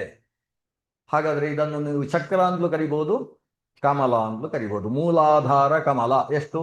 5. ಸ್ವಾಧಿಷ್ಠಾನ ಕಮಲ 5. ಮಣಿಪೂರ ಕಮಲ 5. ಅಂದ್ರೆ ಆ ಸುಷುಮ್ನಾದಲ್ಲಿ 5 ಕಮಲ ಇದೆ. ಕಮಲ ಅಂತ ಆದ್ಮೇಲೆ ಅದಕ್ಕೆ ಎಸಳಿರಬೇಕು. ಕಮಲ ಅಂದ್ರೆ ಎಸಳು. ಎಷ್ಟು ಎಸಳಿದೆ ಕಮಲದಲ್ಲಿ? ನಮಗೆ 5 ಎಸಳಿದ್ದು ಕಮಲವೇ ನೆನಪಾಗುದು. ಬಿಜೆಪಿ ಕಮಲ ನೋಡಿ ನೋಡಿ ಅಭ್ಯಾಸ ಆಗಿದೆ.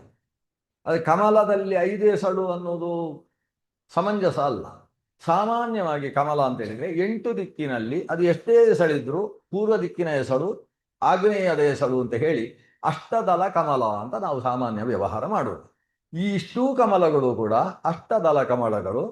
ಪ್ರತಿಯೊಂದು ಚಕ್ರದಲ್ಲೂ 5 ಹಾಗೆ ಇದೆ. ಹಾಗಾದ್ರೆ 5 35 ಕಮಲಗಳು ನಮ್ಮ ಶರೀರದಲ್ಲಿ ಇದ್ದಾವೆ. 7 ಜಾಗದಲ್ಲಿ 5 ಕಮಲಗಳಿದ್ದಾವೆ. ಸಂಸ್ಕೃತದಲ್ಲಿ ಚಕ್ರ ಅಂತ ಹೇಳಿದರೆ ಸಮುದಾಯ ಅಂತ ಅರ್ಥ. ಚಕ್ರ ಅಂದ್ರೆ ಸಮುದಾಯ.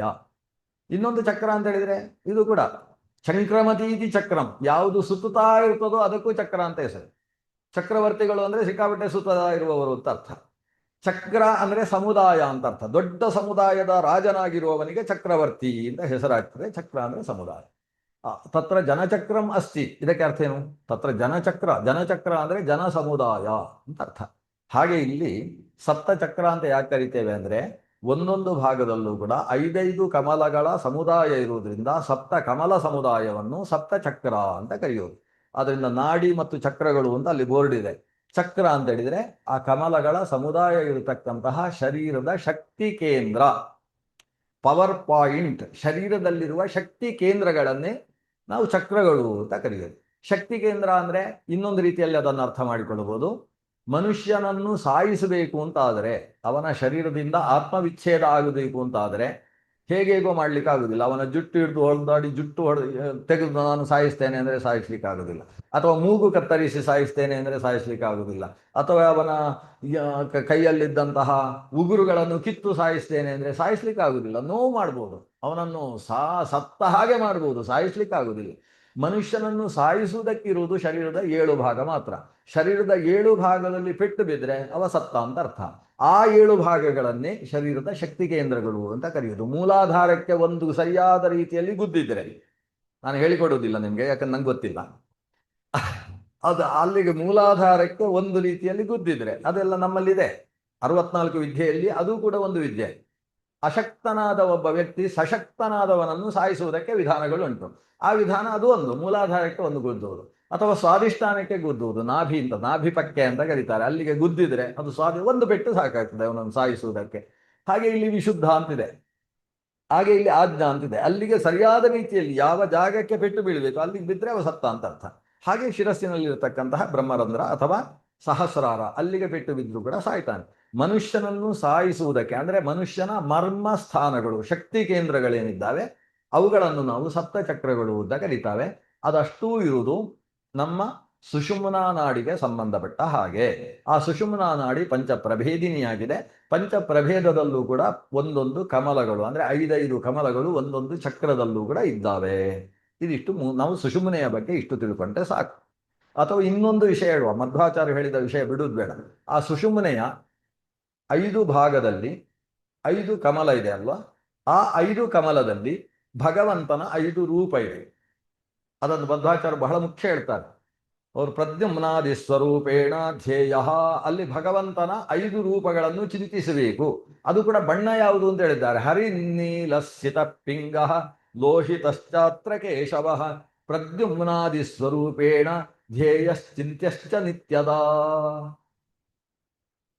ನಿತ್ಯದ ಅಂತ ಹೇಳ್ತಾರೆ, ನಮಗೆ ಪುರುಸೊತ್ತೇ ಇಲ್ಲ. ಮಧ್ವಾಚಾರ್ಯ ಏನು ಹೇಳಿದ್ದಾರೆ ಅಂದ್ರೆ, ಈ ಸುಷುಮ್ನೆಯನ್ನು ನೀವು ಪ್ರತಿನಿತ್ಯ ಧ್ಯಾನಿಸಬೇಕು. ಗಾಯತ್ರಿ ಜಪಕ್ಕಿಂತ ಮುಂಚೆ ಅದನ್ನು ಧ್ಯಾನಿಸಬೇಕು. ಅಥವಾ ಪ್ರತಿ ದಿವಸ ಬೆಳಗ್ಗೆ ಎದ್ದು ಕೈಕಾಲು ಮುಖವನ್ನು ತೊಳೆದು ಪೂರ್ವಾಭಿಮುಖವಾಗಿ ಕೂತುಕೊಂಡು ಪ್ರಾಣಾಯಾಮ ಮಾಡಿ ಶಾಂತವಾಗಿ ಕುಳಿತು ನಿಮ್ಮ ನಾಡಿಗಳನ್ನು ನೀವು ಚಿಂತನೆ ಮಾಡಬೇಕು.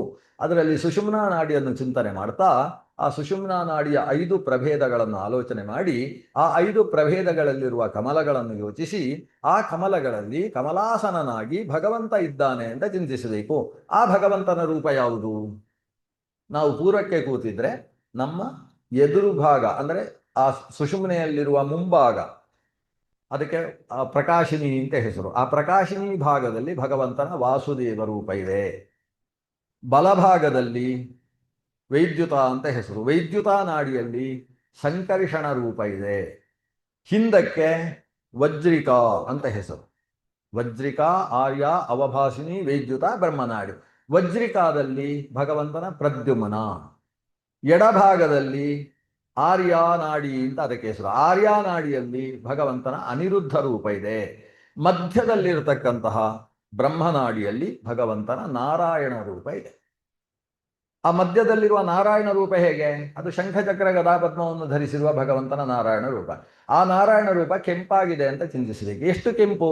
ಬೆಳಗ್ಗೆ ಸೂರ್ಯ ಉದಯಿಸುವ ಹೊತ್ತಿಗೆ ಏನು ಕೆಂಪಿರ್ತಾನೋ, ಉದ್ಯತ್ ಭಾಸ್ವತ್ ಸಮಾಭಾಸ. ಉದ್ಯತ್ ಅಂದರೆ ಉದಯಿಸುತ್ತಿರುವ, ಭಾಸ್ವಾನ್ ಅಂದರೆ ಸೂರ್ಯ.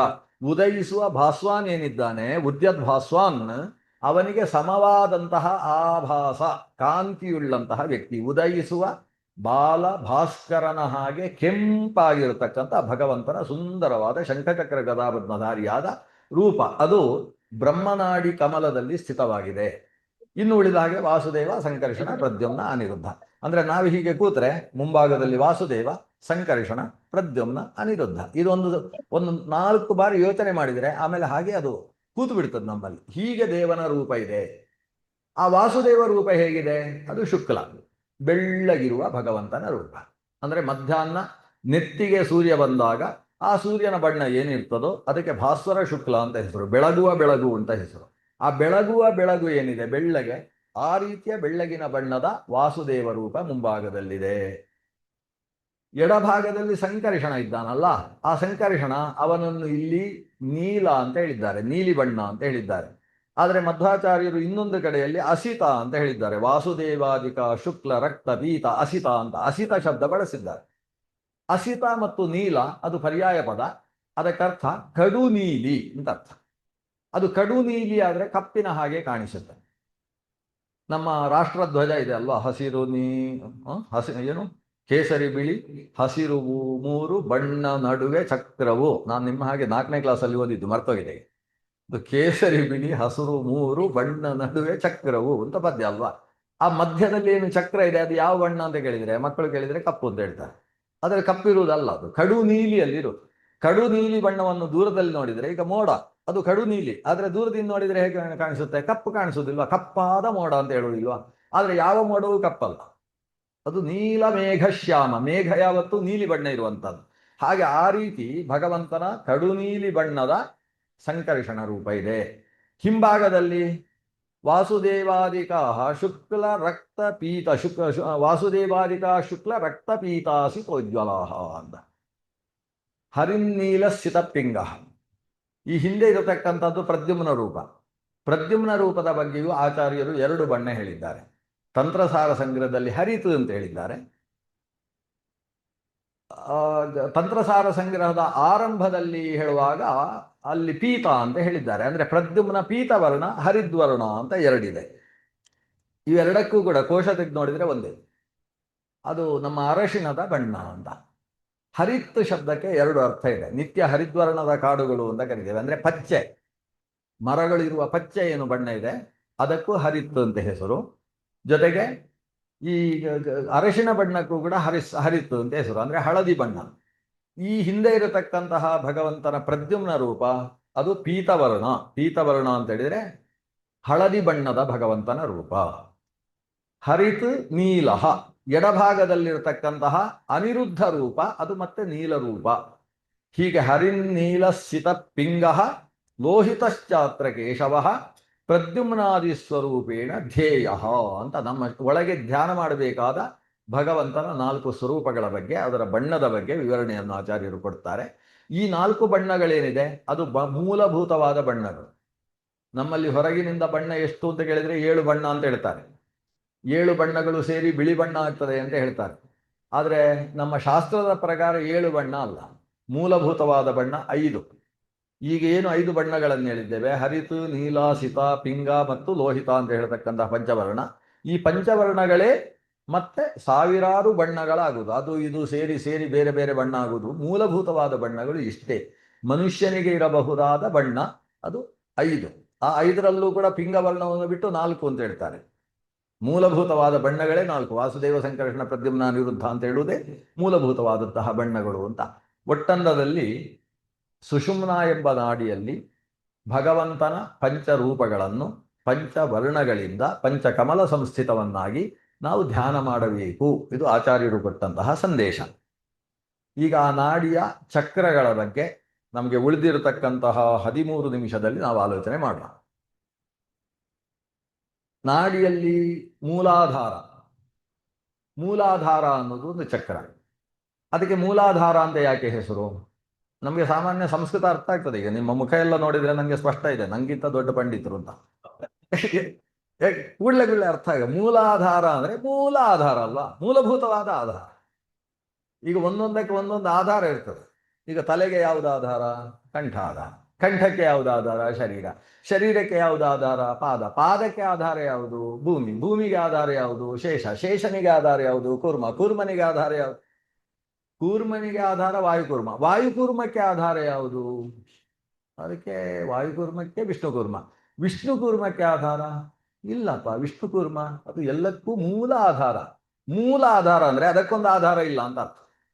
ಮೂಲ ಇದಕ್ಕೆ ಇದು ಆಧಾರ, ಇದಕ್ಕೆ ಇದು ಆಧಾರ, ಇದು ಮೂಲಾಧಾರ. ಮೂಲಾಧಾರ ಅಂದ್ರೆ ಅದಕ್ಕೊಂದು ಆಧಾರ ಇದೆ. ಈಗ ಈ ಶರೀರ ಒಂದು ವ್ಯವಸ್ಥಿತವಾಗಿ ಉಂಟಲ್ಲ, ನೇರವಾಗಿ ಹೀಗೆ ಕೈ ಇದ್ದಕ್ಕಿದ್ದಾಗೆ ಬಿದ್ದು ಹೋಗುವುದಾಗುವುದಿಲ್ಲ, ತಲೆ ಏನೇನೋ ಎಡವಟ್ಟು ಬೀಳುವುದಿಲ್ಲ, ಸರಿಯಾಗಿ ಉಂಟು. ನಾವೇ ಎಡವಟ್ಟು ಮಾಡಿಕೊಳ್ಳುವುದೇ ಹೊರತು ಅದು ಸರಿಯಾಗಿ ಉಂಟು. ಈ ಶರೀರ ಇಷ್ಟು, ಇದಕ್ಕೆ ಸಂಸ್ಥಾನ ಅಂತ ಕರೀತಾರೆ. ಶರೀರ ಸಂಸ್ಥಾನ. ಇದು ಸಂಸ್ಥಾನ, ಎಡವಟ್ಟು ಸ್ಥಾನ ಆಗಲಿಲ್ಲ, ಸಂಸ್ಥಾನ ಸರಿಯಾದ ರೀತಿಯಲ್ಲಿ ನಿಂತಿದೆ ಅಲ್ವಾ. ಈ ಶರೀರದ ಸಂಸ್ಥಿತಿಗೆ ಅಥವಾ ಸಂಸ್ಥಾನಕ್ಕೆ ಏನು ಕಾರಣ? ಅದು ಮೂಲಾಧಾರ ಕಾಲ. ಮೂಲಾಧಾರ ಅಂದ್ರೆ ನಮ್ಮ ಬೆನ್ನು ಮೂಳೆಯ ಮೂಲ ಪ್ರದೇಶ. ಅಲ್ಲಿಂದ ಬೆನ್ನು ಮೂಳೆ ಶುರುವಾಗ್ತದೆ. ಮೂಲಾಧಾರದಿಂದ ಬೆನ್ನು ಮೂಳೆ ಶುರುವಾಗ್ತದೆ. ಸ್ಪೈನಲ್ ಕಾರ್ಡ್ ಅಂತ ಏನು ಕರಿತೀರಲ್ಲ, ಅದು ಮೂಲ, ಅಲ್ಲಿಂದ ಪ್ರಾರಂಭ ಆಗುವುದು. ಅದು ಇಡೀ ಶರೀರ ಗಟ್ಟಿ ಇರುವುದೇ ಆ ಬೆನ್ನು ಮೂಳೆಯ ಕಾರಣದಿಂದ. ನಮ್ಮ ನಿಜವಾದ ಬಲ ಬೆಂಬಲ, ಬೆನ್ನು ಬಲ. ಅದನ್ನೇ ನಾವು ಸ್ವಲ್ಪ ಬೆಂಬಲ ಕೊಡಬೇಕು ನೀವು ಅಂತ ಕೇಳ್ತೇವೆ. ಬೆಂಬಲ ಅಂದ್ರೆ ಬೆನ್ನು ಬಲ. ನಿಜವಾದ ಬಲ ಅಂದ್ರೆ ಬೆನ್ನು ಬಲ. ಆ ಬೆನ್ನಿನ ಬಲ, ಅದಕ್ಕೆ ಕಾರಣ ಮೂಲಾಧಾರ. ಮೂಲಾಧಾರಕ್ಕೆ ಪೆಟ್ಟು ಬಿದ್ದರೆ ಹೇಗೆ ಒಂದು ಸರ್ಪವನ್ನು, ಸರ್ಪವಿದ್ಯೆ ಅಂತ ಒಂದು ಸಂಸ್ಕೃತದಲ್ಲಿ ಸರ್ಪಶಾಸ್ತ್ರ ಇದೆ. ಸರ್ಪವಿದ್ಯೆಯಲ್ಲಿ ಸರ್ಪವನ್ನು ಹೇಗೆ ಹಿಡಿಯುವುದು ಬಹಳ ಸುಲಭ, ಏನು ಭಾರಿ ಕಷ್ಟ ಇಲ್ಲ. ಸರ್ಪವನ್ನು ಹಿಡಿಯುವಂಥ ವಿಧಾನವನ್ನೆಲ್ಲ ಹೇಳ್ತಾರೆ. ಸರ್ಪವನ್ನು ನಿಮಗೆ ಸಾಯಿಸಬೇಕು ಅಂತಾದ್ರೆ ಏನು ಮಾಡಬೇಕು? ಏನಿಲ್ಲ, ಅದರ ಬಾಲವನ್ನು ಹಿಡ್ಕೊಂಡು ಹೀಗೊಮ್ಮೆ ಮಾಡಬೇಕು, ಕೊಡಬೇಕು, ಸತ್ತೋಯ್ತು ಅಂತ ಅರ್ಥ. ಯಾಕಂದ್ರೆ ಅದರದ್ದು ಶರೀರ ಎಲ್ಲ ರಿಂಗು ರಿಂಗು ರಿಂಗು ರಿಂಗು ಇರ್ತದೆ. ಅದನ್ನು ಆ ಕಡೆಯಿಂದ ಹಿಡಿದು ನೀವು ಎಷ್ಟು ಹೊಡೆದ್ರೆ ಏನೂ ಆಗುದಿಲ್ಲ. ಈ ಕಡೆಯಿಂದ ಒಂದು ಸಲ ಜಾಡಿಸಿದ್ರೆ ಸಾಯ್ತದೆ ಅಂತ. ಯಾಕಂದ್ರೆ ಆ ರಿಂಗುಗಳೆಲ್ಲ ಬಿಟ್ಟುಕೊಳ್ತಾರೆ. ಮನುಷ್ಯನ ಬೆನ್ನು ಮೂಳೆಗೆ ಪೆಟ್ಟು ಬಿದ್ದರೆ, ಮೂಲಕ್ಕೆ ಒಂದು ಪೆಟ್ಟು ಬಿದ್ದರೆ ಹೇಗೆ ಬೆನ್ನು ಮೂಳೆ ಪುಡಿ ಆಗುವುದರಿಂದ ಆತನ ಶರೀರದ ಬಲಪೂರ್ತಿ ಹೋಗಿಬಿಡ್ತದೋ, ಹಾಗೆ ಸರ್ಪಗಳಲ್ಲಿ ಇದು ಅಂತ ಇದನ್ನು ಪ್ರಾಣಿಶಾಸ್ತ್ರ ನಿರೂಪಣೆ ಮಾಡ್ತದೆ. ಮನುಷ್ಯನ ಶರೀರದ ಸಂಸ್ಥಿತಿಗೆ ಕಾರಣವಾದಂತಹ ಆಧಾರ ಸ್ಥಾನ ಆದ್ರಿಂದ ಮೂಲಾಧಾರ ಅಂತ ವೃಷಣಾಸನ ಮೂಲದಲ್ಲಿರ್ತಕ್ಕಂತಹ ಭಾಗವನ್ನು ಹೇಳುವುದು. ದುರ್ಯೋಧನನನ್ನು ಸಾಯಿಸಿದಲ್ವ ಮಹಾ ಭೀಮಸೇನ, ಗದೆಯಲ್ಲಿ ಪೆಟ್ಟುಕೊಟ್ಟು. ಅದು ಎಲ್ಲಿಗೆ ಪೆಟ್ಟು ಬಿದ್ದದ್ದು ಅಂದ್ರೆ ಮೂಲಾಧಾರಕ್ಕೆ ಪೆಟ್ಟು ಬಿದ್ದದ್ದು. ಮೂಲಾಧಾರಕ್ಕೆ ಪೆಟ್ಟು ಬಿದ್ದ ಮೇಲೆ ಚೇತರಿಸಿಕೊಳ್ಳುವುದಕ್ಕೆ ಸಾಧ್ಯ ಇಲ್ಲ. ಗದಾ ಯುದ್ಧ ಮಾಡಬೇಕಾದ್ರೆ ಎಲ್ಲ ಕಡೆಗೂ ಕವಚ ಹಾಕೊಳ್ಳಿಕ್ಕುಂಟು. ಮೂಲಾಧಾರಕ್ಕೆ ಕವಚ ಹಾಕೊಳ್ಬೇಕಾದ ಅವಶ್ಯಕತೆ ಇಲ್ಲ. ಯಾಕೆ ಅಂತ ಹೇಳಿದ್ರೆ ಅಲ್ಲಿಗೆ ಹೊಡೆಯುವ ಹಾಗಿಲ್ಲ. ಗದಾ ವಿದ್ಯೆಯ ನಿಯಮ ಇದೆ, ಇಂಥ ಜಾಗಕ್ಕೆ ಹೊಡಿಬಾರ್ದು ಅಂತ. ಆದ್ರೆ ಭೀಮಸೇನ ಅಲ್ಲೇ ಹೊಡೆದು ನಾನು ಸಾಯಿಸ್ತೇನೆ, ಯಾಕಂದ್ರೆ ಅಷ್ಟೇ ಎಡವಟ್ಟು ಮಾಡಿದ್ದೀನಿ ನೀವು ಸಭೆಯಲ್ಲಿ. ಬೇಡದೇ ಇದ್ದ ಪ್ರದೇಶವನ್ನು ಸಭೆಗೆ ತೋರಿಸಿ ಈ ಜಾಗದಲ್ಲಿ ಬಂದು ಕೂತುಕೋ ಅಂತ ನಮ್ಮ ಪತ್ನಿಯಾದ ದ್ರೌಪದಿ ದೇವಿಗೆ ಹೇಳಿದಂತ ಅನಾಚಾರ ನೀನು, ಅಲ್ಲೇ ಹೊಡೆದು ಸಾಯಿಸ್ತೇನೆ ಅಂತ ಹೇಳಿದ್ದ ಭೀಮಸೇನ. ಅಂತಹ ಆ ಭಾಗ ಏನಿದೆ ಅದು ಬೆನ್ನು ಮೂಳೆಯನ್ನೇ ಹೊಡೆದು ಆಮೇಲೆ ಎತ್ತು ಕೂತುಕೊಳ್ಳಿಕ್ಕೆ ಆಗುದಿಲ್ಲ, ಅಲ್ಲಿಗೆ ಪೆಟ್ಟು ಬಿತ್ತು ಅಂತ ಆದ್ರೆ. ಆ ರೀತಿ ದುರ್ಯೋಧನ ಕೆಲವು ದಿವಸದ ತನಕ ತಾನು ಪ್ರಾಣಿಗಳನ್ನು ಓಡಿಸ್ಲಿಕ್ಕಾಗದೆ ಶರೀರವನ್ನು ತಾನಾಗಿ ರಣಹದ್ದುಗಳು ಕುಕ್ಕಿ ತಿನ್ನುವ ಹಾಗೆ ಆತ ರಣರಂಗದಲ್ಲಿ ಬಿದ್ದಿದ್ದಂತಹ ಕಥೆಯನ್ನು ಮಹಾಭಾರತದಲ್ಲಿ ಓದ್ತೇವೆ ನಾವು. ಅದು ಮೂಲಾಧಾರ. ಆ ಮೂಲಾಧಾರ ಅದು ಶರೀರಕ್ಕೆ ಮೂಲ ಆಧಾರ ಪ್ರದೇಶ. ಆ ಪ್ರದೇಶದಲ್ಲಿ ಒಂದು ಏನು ಸುಷುಮ್ನಾದ ಮೂಲಾಧಾರ ಅದು ಆ ಮೂಲಾಧಾರದಲ್ಲಿ ಪದ್ಮ ಇದೆ. ಈ ಪದ್ಮ ಆಗ ಹೇಳಿದ 5 ಪದ್ಮ ಬಿಡಿ, ಅದು ಸುಷುಮ್ನೆಗೆ ಸಂಬಂಧಪಟ್ಟದ್ದು. ಇದು ಸುಷುಮ್ನೆಯ ಒಳಗೇನು ಬ್ರಹ್ಮನಾಡಿ ಇದೆ, ಆ ಬ್ರಹ್ಮನಾಡಿಯಲ್ಲಿರುವಂತಹದ್ದು ಮೂಲಾಧಾರ. ಆ ಮೂಲಾಧಾರದಲ್ಲಿ ಒಂದು ಪದ್ಮ ಇದೆ. ಆ ಪದ್ಮ 4 ದಳದ ಪದ್ಮ. ಇದೆಲ್ಲ ನೆನಪಿಟ್ಟುಕೊಳ್ಳೋದು ಕಷ್ಟ. ದಿವಸ ಯೋಚನೆ ಮಾಡುವವನಿಗೆ ಮಾತ್ರ ನೆನಪಿರ್ಲಿಕ್ಕೆ ಸಾಧ್ಯ. ಯಾಕಂದ್ರೆ ಇಲ್ಲಿ ತನಕ 8 ದಳದ ಪದ್ಮ ಮಾತಾಡ್ತಾ ಇದ್ವಿ. ಈಗ ಹಾಗಲ್ಲ, ಮೂಲಾಧಾರದಲ್ಲಿರುವುದು 4 ದಳದ ಪದ್ಮ. ಹಾಗಾದ್ರೆ ಈಗ ಒಂದು ಸಲ ನಮ್ಗೆ ಮನಸ್ಸಿಗೆ ಆಶಾಕಿರಣ ಏನಂದ್ರೆ ಬಿಜೆಪಿ ಪದ್ಮವು ಬರ್ಲಿಕ್ಕೆ ಸಾಕು ಇದರಲ್ಲಿಂದ. ಯಾಕಂದ್ರೆ ಇಲ್ಲಿ 4 ದಳದ ಪದ್ಮ ಇರುವುದು ಮೂಲಾಧಾರದಲ್ಲಿ. ಆಚಾರ್ಯ ಹೇಳ್ತಾರೆ, ಚತುಷ್ಷಡಷ್ಟ ದ್ವಿಚತುರ್ದ್ವಿಷಡ್ಕ ದಲೇಶು ಪದ್ಮೇಶು ಸಿತಾರುಣೇಶು. ಮೂಲಾಧಾರದಲ್ಲಿ 4 ದಳದ ಪದ್ಮ. ಮೇಲೆ ಸ್ವಾದಿಷ್ಠಾನ ನಾಭಿಯ ಹತ್ರ ಬರ್ತದೆ, ಅಲ್ಲಿ 6 ದಳದ ಪದ್ಮ. ಅಲ್ಲಿಂದ ಮೇಲೆ ಮಣಿಪುರವನ್ನು ಲೆಕ್ಕ ಹಾಕಲಿಲ್ಲ, ಅಲ್ಲಿ ಒಂದು 8 ದಳದ ಪದ್ಮ ಇದೆ, ಅದು ಬಿಡಿ. ಅಲ್ಲಿಂದ ಹೃದಯಕ್ಕೆ ಬಂದ್ರೆ ಅಲ್ಲಿ ಅನಾಹತ ಅಂತಿದೆ ಚಕ್ರ.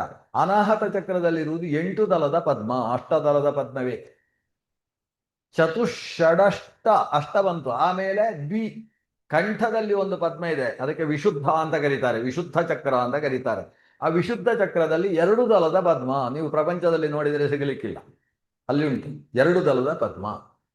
ಆಮೇಲೆ ಅಲ್ಲಿಂದ 2 ಹುಬ್ಬುಗಳ ಮಧ್ಯದಲ್ಲಿ ಆಜ್ಞಾ ಚಕ್ರ ಇದೆ, ಅಲ್ಲಿ ಮತ್ತೆ 4 ದಳದ ಪದ್ಮ. ಮತ್ತೆ ಅಲ್ಲಿಂದ ಮತ್ತೆ ಶಿರಸ್ಸಿಗೆ ಹೋದ್ರೆ ಸಹಸ್ರಾರ ಅಂತ ಕರಿತೇವೆ, ಬ್ರಹ್ಮರಂಧ್ರ ಅಂತ, ಅಲ್ಲಿ 12 ದಳದ ಪದ್ಮ ಇದೆ. ಅಲ್ಲಿಂದ ಮೇಲೆ 10 ಅಂಗುಲ ಮೇಲಕ್ಕೆ ಹೋಯಿತು ಅಂತ ಹೇಳಿದ್ರೆ ಬ್ರಹ್ಮರಂಧ್ರದ ಮೇಲ್ಭಾಗದಲ್ಲಿ ಅಲ್ಲಿರತಕ್ಕಂಥದ್ದು ಸಹಸ್ರಾರ. ಸಹಸ್ರ ಅಂದ್ರೆ 1000, ಅರ ಅಂದ್ರೆ ದಲ, 1000 ದಲವುಳ್ಳಂತಹ ಪದ್ಮ. ಶತಪತ್ರವೂ ಅಲ್ಲದು, ಸಹಸ್ರ ಪತ್ರ ಪದ್ಮ ಅಂತ.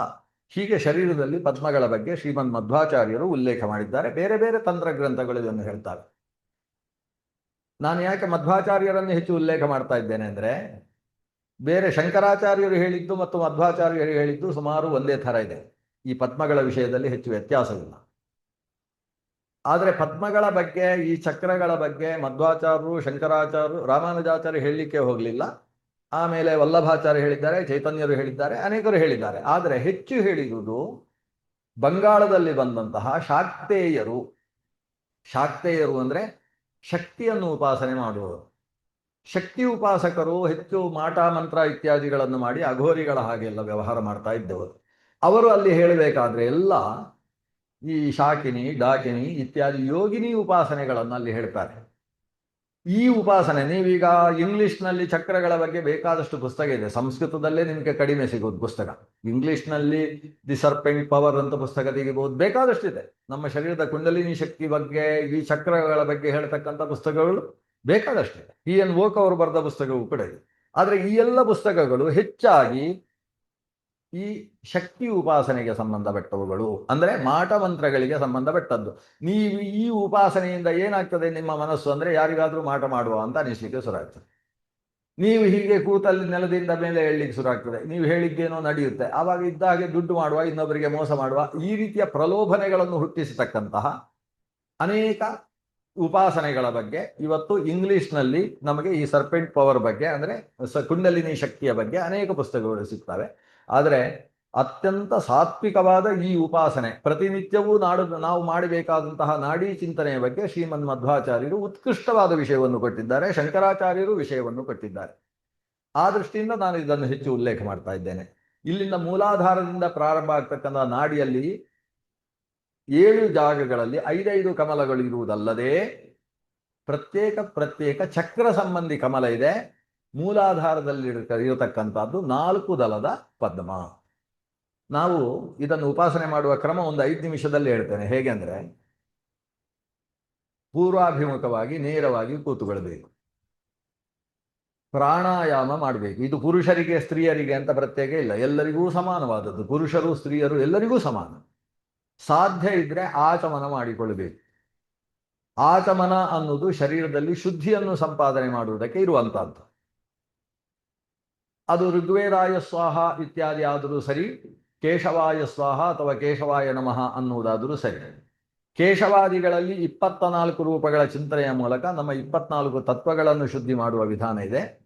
ಋಗ್ವೇದಾಯ ಸ್ವಾಹ ಇತ್ಯಾದಿಗಳಲ್ಲಿ ನಮ್ಮ ಆಯಾ ಇಂದ್ರಿಯಗಳ ನಿಯಾಮಕ ದೇವತೆಗಳನ್ನು ಧ್ಯಾನ ಮಾಡುವ ವಿಧಾನ ಇದೆ. ಇಲ್ಲಿ ಸೂರ್ಯ ಚಂದ್ರರು, ಇಲ್ಲಿಗೆ ದಿಗದೇವತೆಗಳು, ಈ ಕೈಗೆ ಇಂದ್ರ ಅಧಿಪತಿ, ಕಾಲಿಗೆ ಸಂಬಂಧಪಟ್ಟ ಹಾಗೆ ವಿಷ್ಣು ಇದ್ದಾನೆ, ಜಯಂತ ಇದ್ದಾನೆ, ಅಂತರಿಕ್ಷ ದೇವತೆಗಳಿದ್ದಾರೆ, ನಾಭಿಯಲ್ಲಿ ಆತ್ಮ ಅಂತರಾತ್ಮ ಪರಮಾತ್ಮರಿದ್ದಾರೆ. ಆ ಶರೀರದಲ್ಲಿ ಪ್ರೇರಕವಾದ ದೇವತಾ ಸ್ವರೂಪ ಏನಿದೆ, ಮೂಗಿನಲ್ಲಿ ವಾಯುದೇವ ಪ್ರೇರಣೆ ಮಾಡ್ತಾನೆ. ವಾಯವೇ ನಮಃ, ವಾಯವೇ ನಮಃ, ಸೂರ್ಯಾನ್ ನಮಃ, ಚಂದ್ರಾಯ ನಮಃ, ದಿಗ್ಭ್ಯೋ ನಮಃ, ದಿಗ್ಭ್ಯೋ ನಮಃ ಅಂತ ಆಯಾ ಇಂದ್ರಿಯಗಳನ್ನು ಯಾರು ನಿಯಂತ್ರಣ ಮಾಡ್ತಕ್ಕಂಥ ದೇವತೆಗಳಿದ್ದಾರೆ ಅವರನ್ನು ಸ್ಮರಿಸುವಂತಹ ವಿಧಾನವನ್ನು ನಾವು ಆಚಮನ ಅಂತ ಕರಿತೇವೆ. ಅದು ಬಿಟ್ಟು ಆಚಮನ ಅಂದರೆ ಕೈಯಲ್ಲಿ ಸಿಕ್ಕಾಬಟ್ಟೆ ನೀರು ಹಾಕೊಂಡು ಬುಸ್ ಅಂತ ಕುಡಿಯುವುದಲ್ಲ. ಆಚಮನ ಅನ್ನೋದು ಒಳಗಿದ್ದಂತಹ ನಮ್ಮಲ್ಲಿ ಒಳಗೆ ಏನು ಒಂದು ಆಮ್ಲ ಶಕ್ತಿ ಇದೆ ಅಲ್ವಾ, ಒಳಗಿರುವ ಆಮ್ಲ ಶಕ್ತಿ, ಆಮ್ಲ ಅಂದರೆ ಏನು ಕರಿಬೇಕು, ಸಿಟ್ರಿಕ್ ಆಮ್ಲ ಇತ್ಯಾದಿ ಶರೀರದ ಒಳಗಿದೆ, ಮೇಧೋಜೀರಕದಲ್ಲೆಲ್ಲ ಇರುವಂಥ ಶಕ್ತಿಗಳು. ಅವುಗಳು ಒಂದು ಸಲ ಉದ್ಬುದ್ಧ ಆಗೋದಕ್ಕೆ ಸ್ವಲ್ಪ ನೀರು ಹಾಕಬೇಕು. ಆ್ಯಸಿಡಿಗೆ ನೀರು ಬಿದ್ದು ಕೂಡಲೇ ಭರ್ರ ಬೆಂಕಿ ಹತ್ತುತ್ತಲ್ವ, ಹಾಗೆ ನಮ್ಮ ಒಳಗಿರುವ ಆಮ್ಲಕ್ಕೆ ಸ್ವಲ್ಪ ನೀರು ಹಾಕಬೇಕು. ಬೆಂಕಿಗೆ ಸ್ವಲ್ಪ ನೀರು ಹಾಕಿದರೆ ಚೆನ್ನಾಗಿ ಅದು ಪ್ರಜ್ವಲಿಸ್ತದೆ, ಜಾಸ್ತಿ ನೀರು ಹಾಕಿದರೆ ಆರಿ ಹೋಗ್ತದೆ. ಆಚಮನ ಅಂತ ಕೈಪೂರ್ತಿ ನೀರು ಹಾಕಿಕೊಂಡು ಕುಡಿಯುವುದಲ್ಲ, ಒಂದು ಉದ್ದು ಮುಳುಗುವಷ್ಟೇ ನೀರು ಹಾಕಿಕೊಂಡು ಅದನ್ನು ಸಾವಕಾಶವಾಗಿ ಸ್ವೀಕರಿಸಿ ಆಮೇಲೆ ಆಯಾ ದೇವತೆಗಳನ್ನು ಒದ್ದೆಯ ಕೈಯಲ್ಲಿ ಮುಟ್ಟಿಕೊಳ್ಳುವುದರ ಮೂಲಕ ಶರೀರದಲ್ಲಿ ಶುದ್ಧಿಯನ್ನು ಸಂಪಾದನೆ ಮಾಡುವ ವಿಧಾನಕ್ಕೆ ಆಚಮನ ಅಂತ ಹೆಸರು. ಶಾಂತವಾಗಿ ಆಚಮನವನ್ನು ನಡೆಸಿ ಪ್ರಾಣಾಯಾಮವನ್ನು ಮಾಡಿಕೊಂಡು, ಅದು ಹೇಗೆ ಏನು ಅಂತ ನಾನು ಇಲ್ಲಿ ಹೇಳುವುದಿಲ್ಲ, ನಿಮಗೆಲ್ಲ ಗೊತ್ತಿದೆ. ಪ್ರಾಣಾಯಾಮ ಮಾಡಿಕೊಂಡು ನೇರವಾಗಿ ಕುಳಿತು ಬ್ರಹ್ಮನಾಡಿ ಕ್ರಮೇಣ ಅಂತ ನಾನು ಆರಂಭದಲ್ಲಿ ಏನು ಹೇಳಿದೆ ಹಾಗೆ ನೇರವಾಗಿ ಕುಳಿತುಕೊಂಡು ತಾನು ಒಳಗೆ ತನ್ನ ಇಂದ್ರಿಯಗಳನ್ನು ಸೇರಿಸಿಕೊಳ್ಳುವುದಕ್ಕೆ ಪ್ರಯತ್ನಿಸಬೇಕು. ಯಾಕಂದರೆ ಎಲ್ಲ ಇಂದ್ರಿಯಗಳು ಕೂಡ ಹೊರಮುಖವಾಗಿ ಸಿದ್ಧವಾಗಿರ್ತಾರೆ. ಕಿವಿ ಹೊರಗಿನಿಂದ ಏನಾದರೂ ಕೇಳುವುದಕ್ಕೆ ಸಿದ್ಧವಾಗಿರ್ತದೆ, ಕಣ್ಣು ಹೊರಗಿನಿಂದ ನೋಡುವುದಕ್ಕೆ ಸಿದ್ಧವಾಗಿರ್ತದೆ, ಒಳಗೆ ನೋಡುವುದು ಅದಕ್ಕೆ ಅಭ್ಯಾಸ ಇಲ್ಲ. ಆ ಅಭ್ಯಾಸವನ್ನು ಮಾಡಬೇಕು. ಇದಕ್ಕೆ ಆವೃತ್ತ ಚಕ್ಷುಸ್ತ್ವ ಅಂತ ಹೆಸರು, ಇಂದ್ರಿಯ ನಿಗ್ರಹ ಅಂತ ಹೆಸರು. ಇಂದ್ರಿಯಗಳನ್ನು ಅಂತರ್ಮುಖವಾಗಿಸಿಕೊಳ್ಳುವುದು ಅಂದರೆ ಹೊರಗೆ ಏನು ಯೋಚನೆ ಮಾಡ್ತದೆ ಪ್ರತಿಯೊಂದು ಕೂಡ ಅದನ್ನು ಅಂತರ್ಮುಖವಾಗಿಸುವುದು, ಒಳಗಿದ್ದನ್ನು ಕೇಳಬೇಕು ಅಂತ ಬಯಸುವುದು. ಒಳಗಿಂದ ಕೇಳಲಿಕ್ಕೇನಿದೆ, ಒಳಗಿನಿಂದ ಕೇಳುವ ಶಬ್ದ ತುಂಬ ಆನಂದ ಕೊಡ್ತದೆ, ಅದಕ್ಕೆ ಅನಾಹತ ಧ್ವನಿ ಅಂತ ಹೆಸರು. ನಾನು ಹೃದಯವನ್ನು ಅನಾಹತ ಚಕ್ರ ಅಂತ ಕರೆದೆ. ಯಾಕೆ ಹೃದಯಕ್ಕೆ ಅನಾಹತ ಚಕ್ರ ಅಂತ ಹೆಸರು ಅಂದರೆ ಅಲ್ಲಿ ಒಂದು ಧ್ವನಿ ಕೇಳಿಸುತ್ತೆ, ಅದು ಆಹತ ಧ್ವನಿ ಅಲ್ಲ, ಅದು ಅನಾಹತ ಧ್ವನಿ, ಕಂಪನಾತೀತ ಧ್ವನಿ ಅಂತ ನೀವು ಕರಿಬಹುದು ಅದನ್ನು, ಅನಾಹತ ಧ್ವನಿ. ಹೀಗೆ ಹೊಡೆದಾಗ ಉಂಟಾಗುವ, ಸಂಸ್ಕೃತದಲ್ಲಿ ಆಹತ ಅಂದರೆ ಹೊಡೆಯುವುದು, ಹೊಡೆದಾಗ ಬರುವ ಶಬ್ದ ಅದು ಆಹತ ಧ್ವನಿ. ಹೊಡೆಯದೇ ಬರತಕ್ಕಂತಹ ಕಂಪನಾತೀತವಾದ ಶಬ್ದ ಅದು ಅನಾಹತ ಧ್ವನಿ. ನಾವು ಒಳಗಿಂದ ಶಬ್ದ ಕೇಳುವುದಕ್ಕೆ ಅಭ್ಯಾಸ ಮಾಡಿದರೆ ಆಮೇಲೆ ಹೊರಗಿನ ಶಬ್ದ ಕೇಳಲಿಕ್ಕೆ ಅಷ್ಟು ಇಷ್ಟ ಆಗೋದಿಲ್ಲ. ಅದಕ್ಕೆ ನೀವು ಅಭ್ಯಾಸ ಮಾಡಬೇಡಿ ಅಂತ ಹೇಳೋದು. ಒಳಗಿದ್ದು ಕೇಳಲಿಕ್ಕೆ ಅಭ್ಯಾಸ ಮಾಡಿದರೆ, ಉದಾಹರಣೆಗೆ ಯೋಗಶಾಸ್ತ್ರ ಏನು ಹೇಳ್ತದೆ ಅಂದರೆ, ಇಲ್ಲಿ ಕಿಬ್ಬಿವಿ ಅಂತಿದೆ, ಅಂದರೆ ಚಿಕ್ಕ ಕಿವಿ ಇದೆ, ಅದನ್ನು ಅಂಗುಷ್ಟದಿಂದ ಹೀಗೆ ಕಿವಿಯನ್ನು ಹೀಗೆ ಮುಚ್ಚಿಕೊಳ್ಬೇಕು. ಕಿಬ್ಬಿವಿಯ ಮೂಲಕ ಕಿವಿಯನ್ನು ಮುಚ್ಚಿಕೊಳ್ಬೇಕು. ಈಗ ಮುಚ್ಚಿಕೊಳ್ಬೇಡಿ, ಮುಚ್ಚಿಕೊಳ್ಬೇಕು. ಮುಚ್ಚಿಕೊಂಡಾಗ ನಮ್ಮ ಹೊರಗಿನ ಶಬ್ದ ಕ್ಷೀಣ ಆಗ್ತದೆ. ಆಗ ಒಳಗಿದ್ದು ಏನಾದರೂ ಕೇಳಿಸುತ್ತೋ ಅಂತ ನೀವು ಮನಸ್ಸು ಒಳಗೆ ಹಾಕಬೇಕು.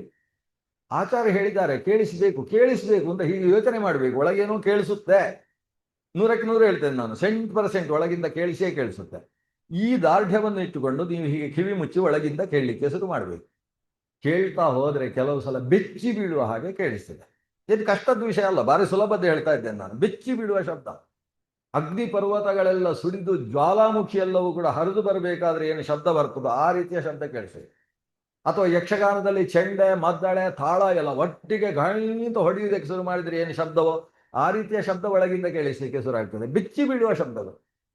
ಅಥವಾ ಕೆಲವರಿಗೆ ಚಲನಚಿತ್ರದಲ್ಲಿ ಪಿಶಾಚಿಗಳು ಬರುವಾಗ ಶಬ್ದ ಮಾಡ್ತಾರ, ಅಂಥ ವಿಚಿತ್ರವಾದ ಶಬ್ದ, ಹೆದರಿಸುವ ಶಬ್ದಗಳು ಒಳಗಿಂದ ಕೇಳುವುದಕ್ಕೆ ಶುರು ಆಗ್ತದೆ. ಹೆದರ್ಕೋಬಾರ್ದು, ಶಾಂತವಾಗಿ ನನ್ನ ಒಳಗಿದ್ದೇ, ಅದು ಎಲ್ಲಿದ್ದೋ ಹೊರಗಿದ್ದು ಕೇಳಿಸ್ತಾ ಇರುವುದಲ್ಲ, ನಂದೇ. ನನ್ನ ಒಳಗಿದ್ದನ್ನು ಕೇಳುವುದಕ್ಕೆ ನಾನೇನು ಯಾಕೆ ಹೆದರ್ಕೋಬೇಕು ಅಂತ ಧೈರ್ಯ ಮಾಡಬೇಕು. ನನಗೆ ಶಾಂತವಾದ ಧ್ವನಿ ಬೇಕು ಅಂತ ಮನಸ್ಸು ಸಾತ್ವಿಕವಾಗಬೇಕು. ನಮ್ಮಲ್ಲಿ ರಾಜಸ ತಾಮಸ ಗುಣಗಳಿದ್ದಷ್ಟು ಅಂಥ ಶಬ್ದವೇ ಜಾಸ್ತಿ ಕೇಳಿಸುತ್ತೆ. ಕೇಳಿ ಅಭ್ಯಾಸ ಮಾಡಬೇಕು. ಇಲ್ಲ ಇಲ್ಲ ಅಂತ ಒಳಗಿಂದ ಮತ್ತೆ ಒಳ್ಳೆಯ ಶಬ್ದ ಕೇಳುವುದಕ್ಕೆ ಮತ್ತೆ ಒಳಗಿಂದ ಒಳ್ಳೆಯದ್ದು ಇದೆ ಅಂತ ದಾರ್ಢ್ಯದಿಂದ ಒಳಗೆ ನುಗ್ಗಬೇಕು. ಹಾಗೆ ನೀವು ಕೇಳಲಿಕ್ಕೆ ಶುರು ಮಾಡಿದಾಗ ಇದೆಲ್ಲ ಮೆಲ್ಲನೆ, ಹೇಗೆ ಒಂದು ಕಲ್ಲು ಹಾಕಿದಾಗ ಸರೋವರದಲ್ಲಿ ಅಲೆಗಳು ಫಳ ಫಳ ಅಂತ ಎದ್ದು ಮೆಲ್ಲನೆ ನಿಧಾನ ಆಗ್ತಾ ಹೋಗುತ್ತೋ ಹಾಗೆ ನಿಮ್ಮ ಒಳಗಿನ ಧ್ವನಿ ಕ್ಷೀಣ ಧ್ವನಿ ಆಗ್ತಾ ಬರ್ತದೆ.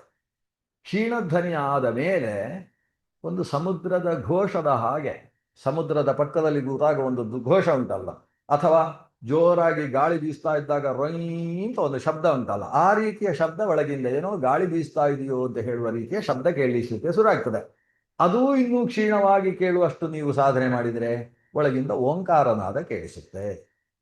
ಹೇಗೆ ಒಂದು ಬಲಮುರಿ ಶಂಖವನ್ನು ಕಿವಿಯಿಂದ ಇಷ್ಟು ದೂರದಲ್ಲಿ ಹಿಡಿದಾಗ ಆ ಶಂಖದ ಒಳಗಿನಿಂದ ಒಂದು ಶಬ್ದ ಓಂ ಅಂತ ಒಂದು ಶಬ್ದ ಕೇಳಿಸುತ್ತಲ್ವಾ, ಆ ರೀತಿಯ ಶಬ್ದ ಒಳಗಿಂದ ನಿಮಗೆ ಕೇಳಿಸಲಿಕ್ಕೆ ಶುರು ಆಗ್ತದೆ. ಇದನ್ನು ನಾಗಸ್ವರ ಅಂತ ಕರೀತಾರೆ. ಪುರಂದರದಾಸರು ಪದ್ಯದಲ್ಲಿ ಹೇಳ್ತಾರೆ, ನಾಗಸ್ವರವ ನೀನು ಕೇಳಲು ಬೇಕು, ಕಿವಿಯ ಒಳಗಿನಿಂದ ಇರುವ ಅನಾಹತ ಧ್ವನಿಯನ್ನು ಕೇಳಬೇಕಪ್ಪ ನೀನು, ಅದು ನಾಗಸ್ವರ. ನಾಗ ಅಂದ್ರೆ ಕುಂಡಲಿ, ಕುಂಡಲ ಹಾಕಿ ಕೂತಂತಹ ಕುಂಡಲಿನಿ ಶಕ್ತಿ ಏನಿದೆ, ನಾಗ, ಸರ್ಪೆಂಟ್ ಅಂತ ಕರೀತಾರೆ, ಸರ್ಪೆಂಟ್ ಪವರ್ ಅಂತೇವಲ್ಲ ನಾವು, ಅದು ನಾಗ. ಆ ನಾಗದ ಸ್ವರ ಅದು, ಅದರ ಬುಸುಗುಡುವಿಕೆಯ ಧ್ವನಿ, ಆ ಧ್ವನಿ ಅದು ಓಂಕಾರ ನಾದವಾಗಿರ್ತದೆ. ಪ್ರಕೃತಿ ನಾದ ಅಂತ ಹೆಸರು. ಪ್ರಕೃತಿಯಲ್ಲಿ ನಿಜವಾಗಿ ಇರುವ ಧ್ವನಿ ಅದು. ಗಾಳಿ ಬೀಸುವಾಗ ಬರುವ ಧ್ವನಿ, ಬೆಂಕಿ ಉರಿಯುವ ಹೊತ್ತಿಗೆ ಬರತಕ್ಕಂತಹ ಧ್ವನಿ, ಸಮುದ್ರದಲ್ಲಿ ಅಲೆಗಳು ವೀಚಿ ತರಂಗಗಳು ಎದ್ದು ಬರುವಾಗ ಉಂಟಾಗತಕ್ಕಂತಹ ಧ್ವನಿ, ಮನುಷ್ಯ ಶಾಂತವಾಗಿ ಗೊರಕೆ ಹೊಡೆಯುವಾಗ ಬರುವ ಧ್ವನಿ. ಆದರೆ ಗೊರಕೆ ಹೇಗೆ ಹೊಡಿತಾನೆ ಬೇರೆ, ನಿಜವಾಗಿ ಅವನ ಶ್ವಾಸೋಚ್ಛ್ವಾಸದಲ್ಲಿ ಬರತಕ್ಕಂತಹ ಧ್ವನಿ ಅದು. ಅದು ಪ್ರಕೃತಿ ಧ್ವನಿ. ಪ್ರಕೃತಿ ಉಳಿದದ್ದೆಲ್ಲ ವಿಕೃತಿ. ನಾವು ಚಪ್ಪಾಳೆ ಹೊಡೆದು ಮಾಡಿದ್ದದೊಂದು ವಿಕೃತಿ ಧ್ವನಿ, ಅಥವಾ ಕಪಾಳಕ್ಕೆ ಹೊಡೆದಾಗ ಬರುವ ಧ್ವನಿ ಅದು ವಿಕೃತಿ ಧ್ವನಿ. ಮೂಗಿನಲ್ಲಿ ಗಾಳಿಯನ್ನು ಹೇಗೋ ಹಾಕಿದಾಗ ಬರತಕ್ಕಂಥ ಅನುನಾಸಿಕ ಧ್ವನಿ ಅದು ವಿಕೃತಿ ಧ್ವನಿ. ಪ್ರಕೃತಿ ದತ್ತವಾದ ಒಂದು ಧ್ವನಿ ಉಂಟು ವಾತಾವರಣದಲ್ಲಿ. ಶಬ್ದ ಗುಣಕಂ ಆಕಾಶಂ, ಆಕಾಶದ ಗುಣವಾಗಿ ಒಂದು ಧ್ವನಿ ಇದೆ ಅಲ್ವಾ, ಅದಕ್ಕೆ ಓಂಕಾರ ಧ್ವನಿ ಅಂತ ಹೆಸರು. ಅತ್ಯಂತ ಸಾತ್ವಿಕವಾದ ಧ್ವನಿ. ಆ ಧ್ವನಿಯನ್ನು ನಾವು ಒಳಗಿನಿಂದ ಕೇಳುವಂಥದ್ದು, ಅದಕ್ಕೆ ಅನಾಹತ ಧ್ವನಿ ಅಂತ ಹೆಸರು.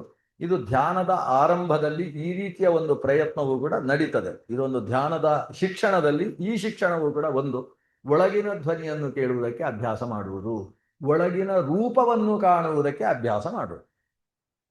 ಅಲ್ಲ, ಒಳಗಿನಿಂದ ಏನು ರೂಪ, ಚರ್ಮ ಮಾಂಸಗಳ ರೂಪವನ್ನು ನೋಡುವುದಾ? ಅಲ್ಲ.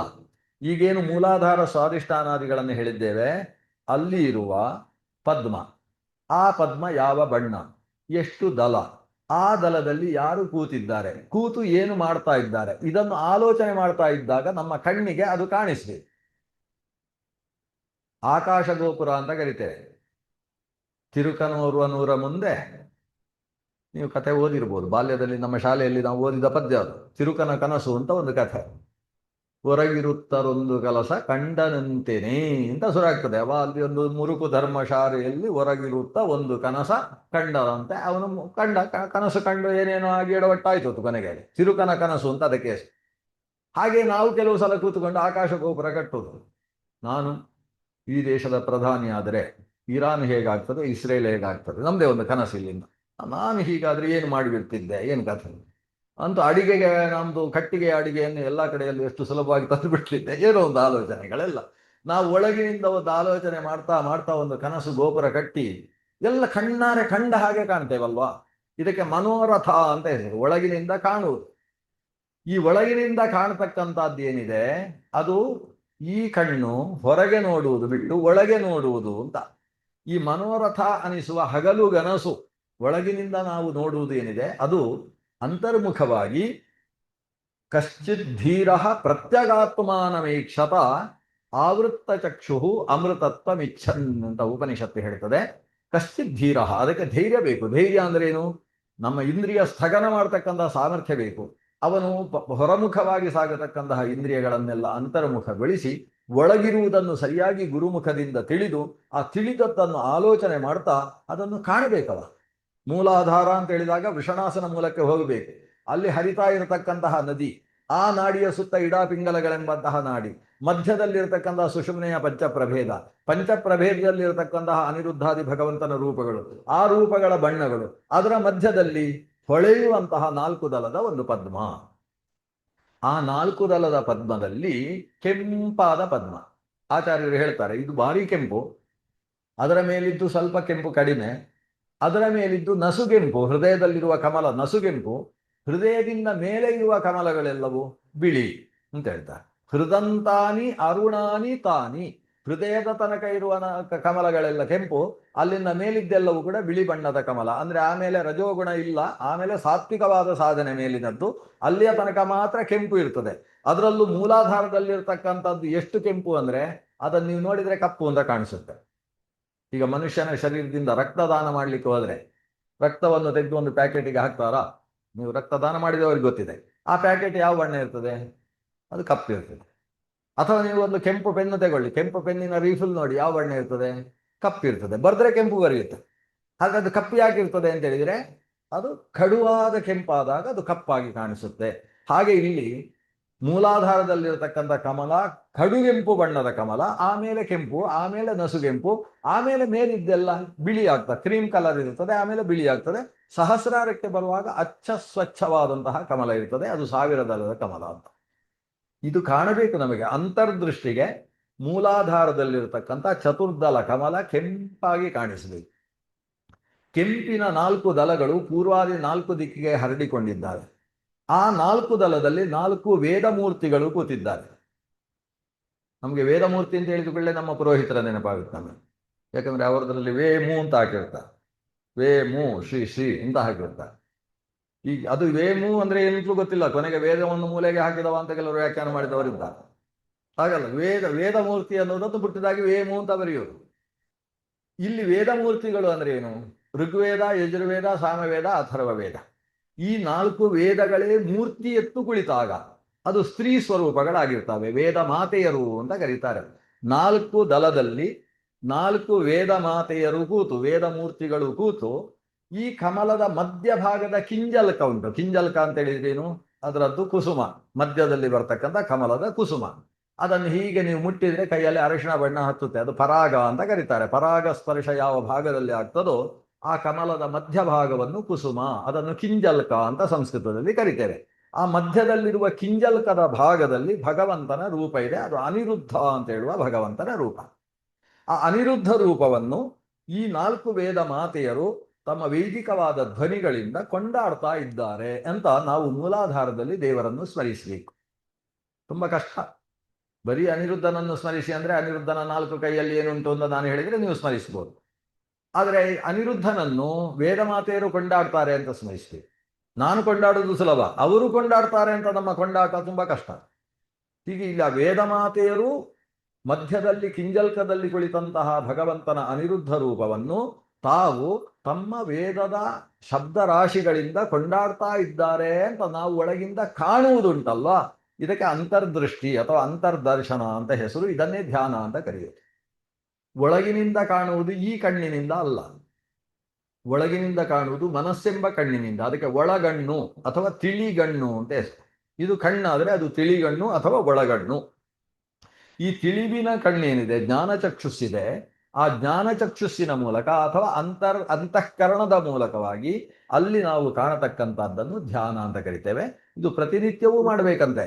ಹೇಗೆ ಅಂದರೆ, ನಾವು ಶಾಲಗ್ರಾಮದಲ್ಲಿ ದೇವರಿಗೆ ಪೂಜೆಯನ್ನು ಮಾಡಬೇಕಾದ್ರೆ ಅಥವಾ ತುಳಸಿ ಅಥವಾ ಹೊಸ್ತಿಲಲ್ಲಿ ದೇವಿಯನ್ನು ಆರಾಧನೆ ಮಾಡಬೇಕಾದ್ರೆ ಮುಂಚೆ ಒಳಗಿನಿಂದ ಒಂದಿಷ್ಟು ಯಾಗ ಮಾಡಿ ಆಮೇಲೆ ಈ ಹೊರಗಿನ ಪೂಜೆ ಮಾಡಬೇಕಂತ. ಅಂತರ್ಯಾಗಂ ಪುರಃಕೃತ್ವ ಬಹಿರ್ಯಾಗಂ ಸಮಾಚರೇತ್. ಅಂತರ್ಯಾಗವನ್ನು ಮೊದಲು ಮಾಡಿ ಆಮೇಲೆ ಬಹಿರ್ಯಾಗ ಮಾಡಬೇಕು. ಅಂತರ್ಯಾಗ, ಯಾಗ ಅಂದ್ರೆ ಅಗ್ನಿಯಲ್ಲಿ ಆಹುತಿ ಹಾಕುವುದಲ್ಲ. ಅಂತರ್ಯಾಗ ಅಂತ ಹೇಳಿದ್ರೆ ಒಳಗಿನಿಂದ ದೇವರನ್ನು ಚಿಂತನೆ ಮಾಡುವಂತಹ ಧ್ಯಾನ. ಇದನ್ನು ಮಾಡಿದ ಮೇಲೆ ಬಹಿರ್ಯಾಗ ಅಂದ್ರೆ ಹೊರಗೆ ಪ್ರತಿಮೆಯಲ್ಲೋ ಶಾಲಗ್ರಾಮದಲ್ಲೋ ಹೊಸ್ತಿಲಲ್ಲೋ ತುಳಸಿಯಲ್ಲೋ ಆ ಪ್ರತೀಕದಲ್ಲಿ ಮಾಡ್ತಕ್ಕಂಥ ಪೂಜೆ. ಈ ಹೊರಗಿನ ಪೂಜೆಗಿಂತ ಮುಂಚೆ ಒಳಗಿನ ಪೂಜೆ ಮಾಡಬೇಕು. ಯಾಕಂತೇಳಿದರೆ ಹೊರಗೆ ನಮಗೆ ಕಾಣಿಸುವುದು ಜಡ ಪದಾರ್ಥಗಳು. ಜಡ ಪದಾರ್ಥಗಳೇ ದೇವರಲ್ಲ. ಜಡ ಪದಾರ್ಥಗಳಲ್ಲಿ ದೇವರಿರುವುದು. ಪ್ರತಿಮೆಯೇ ದೇವರಲ್ಲ, ಪ್ರತಿಮೆಯಲ್ಲಿ ದೇವರಿರುವುದು. ಪ್ರತಿಮೆಯಲ್ಲಿರುವ ದೇವರನ್ನು ಮೊದಲು ಹೃದಯದಲ್ಲಿ ಧ್ಯಾನ ಮಾಡಿ ಆಮೇಲೆ ಆವಾಹನೆ ಮಾಡಬೇಕು. ನಮ್ಮಲ್ಲಿ ಧ್ಯಾನಂ ಸಮರ್ಪಯಾಮಿ ಆವಾಹಯಾಮಿ ಅಂತ ಧ್ಯಾನಾವಾಹನಾದಿ ಷೋಡಶೋಪಚಾರ ಪೂಜೆ. ಎಲ್ಲಿಯ ತನಕ ನಾವು ಧ್ಯಾನ ಮಾಡುವುದಿಲ್ಲ ಅಲ್ಲಿಯ ತನಕ ಆವಾಹನೆ ಮಾಡಲಿಕ್ಕೆ ಅಧಿಕಾರವೇ ಇಲ್ಲ. ಯಾಕಂದ್ರೆ ಆವಾಹನೆ ಮಾಡಬೇಕಾದ್ರೆ ಒಳಗೆ ಇರಬೇಕಲ್ವ, ಇದ್ದದ್ದನ್ನಲ್ಲ ಆವಾಹನೆ ಮಾಡೋದು. ಒಳಗೆ ಇರಬೇಕಾದ್ರೆ ನಾವು ಸೃಷ್ಟಿಸಬೇಕಲ್ಲ, ಅದನ್ನು ಸೃಷ್ಟಿಸುವ ಕೆಲಸಕ್ಕೆ ಧ್ಯಾನ ಅಂತ ಹೆಸರು. ಆ ಭಗವತ್ ಸ್ವರೂಪವನ್ನು ಒಳಗೆ ಧ್ಯಾನದ ಮೂಲಕ ಸೃಜಿಸಲ್ಪಟ್ಟ ಭಗವದ್ ರೂಪವನ್ನು ಹೊರಗೆ ತಂದು ಪೂಜೆ ಮಾಡುವಂತಹದ್ದು ಅನ್ನೋದು ವಿಧಾನ. ಆದ್ರಿಂದ ಮೊದಲು ಧ್ಯಾನಕ್ಕೆ ಪ್ರಾಧಾನ್ಯ ಇದೆ. ಆಚಾರ್ಯರು ಎತ್ತಿದ್ರೆ ಸಾಕು, ಧ್ಯೇಯ ಅಂತಾರೆ. ಧ್ಯೇಯ ಸದಾ ಸವಿತೃಮಂಡಲ ಮಧ್ಯವರ್ತಿ. ಧ್ಯೇಯ ಅಂದ್ರೇನು? ಧ್ಯಾನ ಮಾಡತಕ್ಕದ್ದು, ಆದೇಶ ಅದು. ಧ್ಯೇಯ ಧ್ಯಾತವ್ಯ, ಅವನನ್ನು ಧ್ಯಾನ ಮಾಡತಕ್ಕದ್ದು. ಧ್ಯಾನ ಮಾಡಿದ ಮೇಲೆ ನೀನು ಆಮೇಲೆ ಪೂಜೆ ಮಾಡು.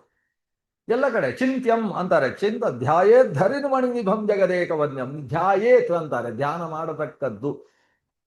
ಅಂದ್ರೆ ಧ್ಯಾನಕ್ಕೆ ಅಷ್ಟು ಮಹತ್ವ ಇದೆ. ಮೂಲಾಧಾರದಲ್ಲಿ ಚತುರ್ದಲ ಕಮಲದಲ್ಲಿ ಮೃಗಾದಿ 4 ದೇವತೆಗಳು ಅನಿರುದ್ಧ ಅನ್ನುವ ಭಗವಂತನ ಸ್ವರೂಪವನ್ನು ಉಪಾಸನೆ ಮಾಡ್ತಾ ಇದ್ದಾರೆ ಅಂತ ಚಿಂತನೆ ಮಾಡುವುದಕ್ಕೆ ಮೂಲಾಧಾರ ಚಿಂತನೆ ಅಂತ ಹೆಸರು.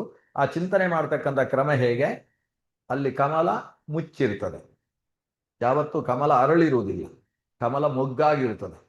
ಮೊಗ್ಗಾದ ಚತುರ್ದಲ ಕಮಲವನ್ನು ಅರಳಿಸಬೇಕು ಅಂತಾದರೆ ಸೂರ್ಯೋದಯ ಆಗಬೇಕು. ಕಮಲ ಅರಳುವುದು ಸೂರ್ಯೋದಯದಿಂದ, ನೇಗಿಲೆ ಅರಳುವುದು ಚಂದ್ರೋದಯದಿಂದ. ಕಮಲ ಅರಳುವುದಕ್ಕೆ, ಸೂರ್ಯೋದಯ ಆಗೋದಕ್ಕೆ ಒಳಗೆ ಸೂರ್ಯ ಎಲ್ಲಿದ್ದಾನೆ? ಹೃದಯದಲ್ಲಿ ಸೂರ್ಯಮಂಡಲ ಇದೆ. ನೋಡಿ, ಬ್ರಹ್ಮಾಂಡವೆಲ್ಲ ನಮ್ಮ ಪಿಂಡಾಂಡದಲ್ಲಿ ಇದೆ. ಈ ಶರೀರಕ್ಕೆ ಪಿಂಡಾಂಡ ಅಂತ ಹೆಸರು. ಪಿಂಡ ಗಿಂಡ ಅಂತ ಆ ಶಬ್ದ ಅಲ್ಲ ಇದು. ಶರೀರಕ್ಕೆ ಪಿಂಡಾಂಡ ಅಂತ ಹೆಸರು. ಪಿಂಡಾಂಡದಲ್ಲಿ ಬ್ರಹ್ಮಾಂಡದ ಚಿಂತನೆ ಬೇಕು. ಪಿಂಡಾಂಡದೊಳಗೆ ಬ್ರಹ್ಮಾಂಡವ ಚಿಂತಿಸದೆ ಕಾಣದೆ. ಮುಂದೊಂದು ಶಬ್ದ ಉಂಟು, ಪುರಂದರದಾಸರು ಹೇಳಿದ್ದು. ಹೇಳ್ಬೋದು, ಅವರು ಹೇಳಿದ್ದಲ್ಲ. ಅವರು ಮುಂದೆಯರಾದರೂ ಪಂಡಿತರೆಲ್ಲರೂ ಕುಂಡಲಿ ಶಯನನ ಪದ ಹೃತ್ ಪುಂಡರೀಕದೊಳು ಕಂಡು ಭಜಿಸದೆ ಅಂತ ಪದ್ಯ ಶುರು ಮಾಡ್ತಾರೆ. ಮುಂಡೆಯರಾದರು ಅಂದ್ರೆ ಏನು? ಗಂಡನ ಬಗ್ಗೆ ಪ್ರಜ್ಞೆ ಇಲ್ಲದೆ ಇದ್ದ ಹೆಣ್ಣು ಮಗಳು ಅಂತ ಅರ್ಥ. ಪಂಡಿತರೆಲ್ಲ ಮುಂಡೆಯರಾದ್ರು ಯಾಕೆ? ಈ ಪಿಂಡಾಂಡದೊಳಗಿರುವ ಗಂಡನನ್ನು ಕಾಣಲಿಲ್ಲಲ್ಲೋ ಅವರು ಅಂತ. ಅಂದ್ರೆ ಶರೀರದ ಒಳಗೆ ಬ್ರಹ್ಮಾಂಡದ ಗಂಡ ಅಂದ್ರೆ ಬ್ರಹ್ಮಾಂಡದ ಒಡೆಯ, ಅವ ಶರೀರದ ಒಳಗಿದ್ದಾನೆ. ಬ್ರಹ್ಮಾಂಡದಲ್ಲಿ ಏನೆಲ್ಲ ಚಿಂತನೀಯವಾದ ವಿಷಯ ಇದೆಯೋ ಅವೆಲ್ಲವೂ ಈ ಪಿಂಡಾಂಡದಲ್ಲಿ ಚಿಂತನೀಯ. ನಿಮಗೆ ಒಂದು ಉದಾಹರಣೆ ಕೊಡ್ತೇನೆ.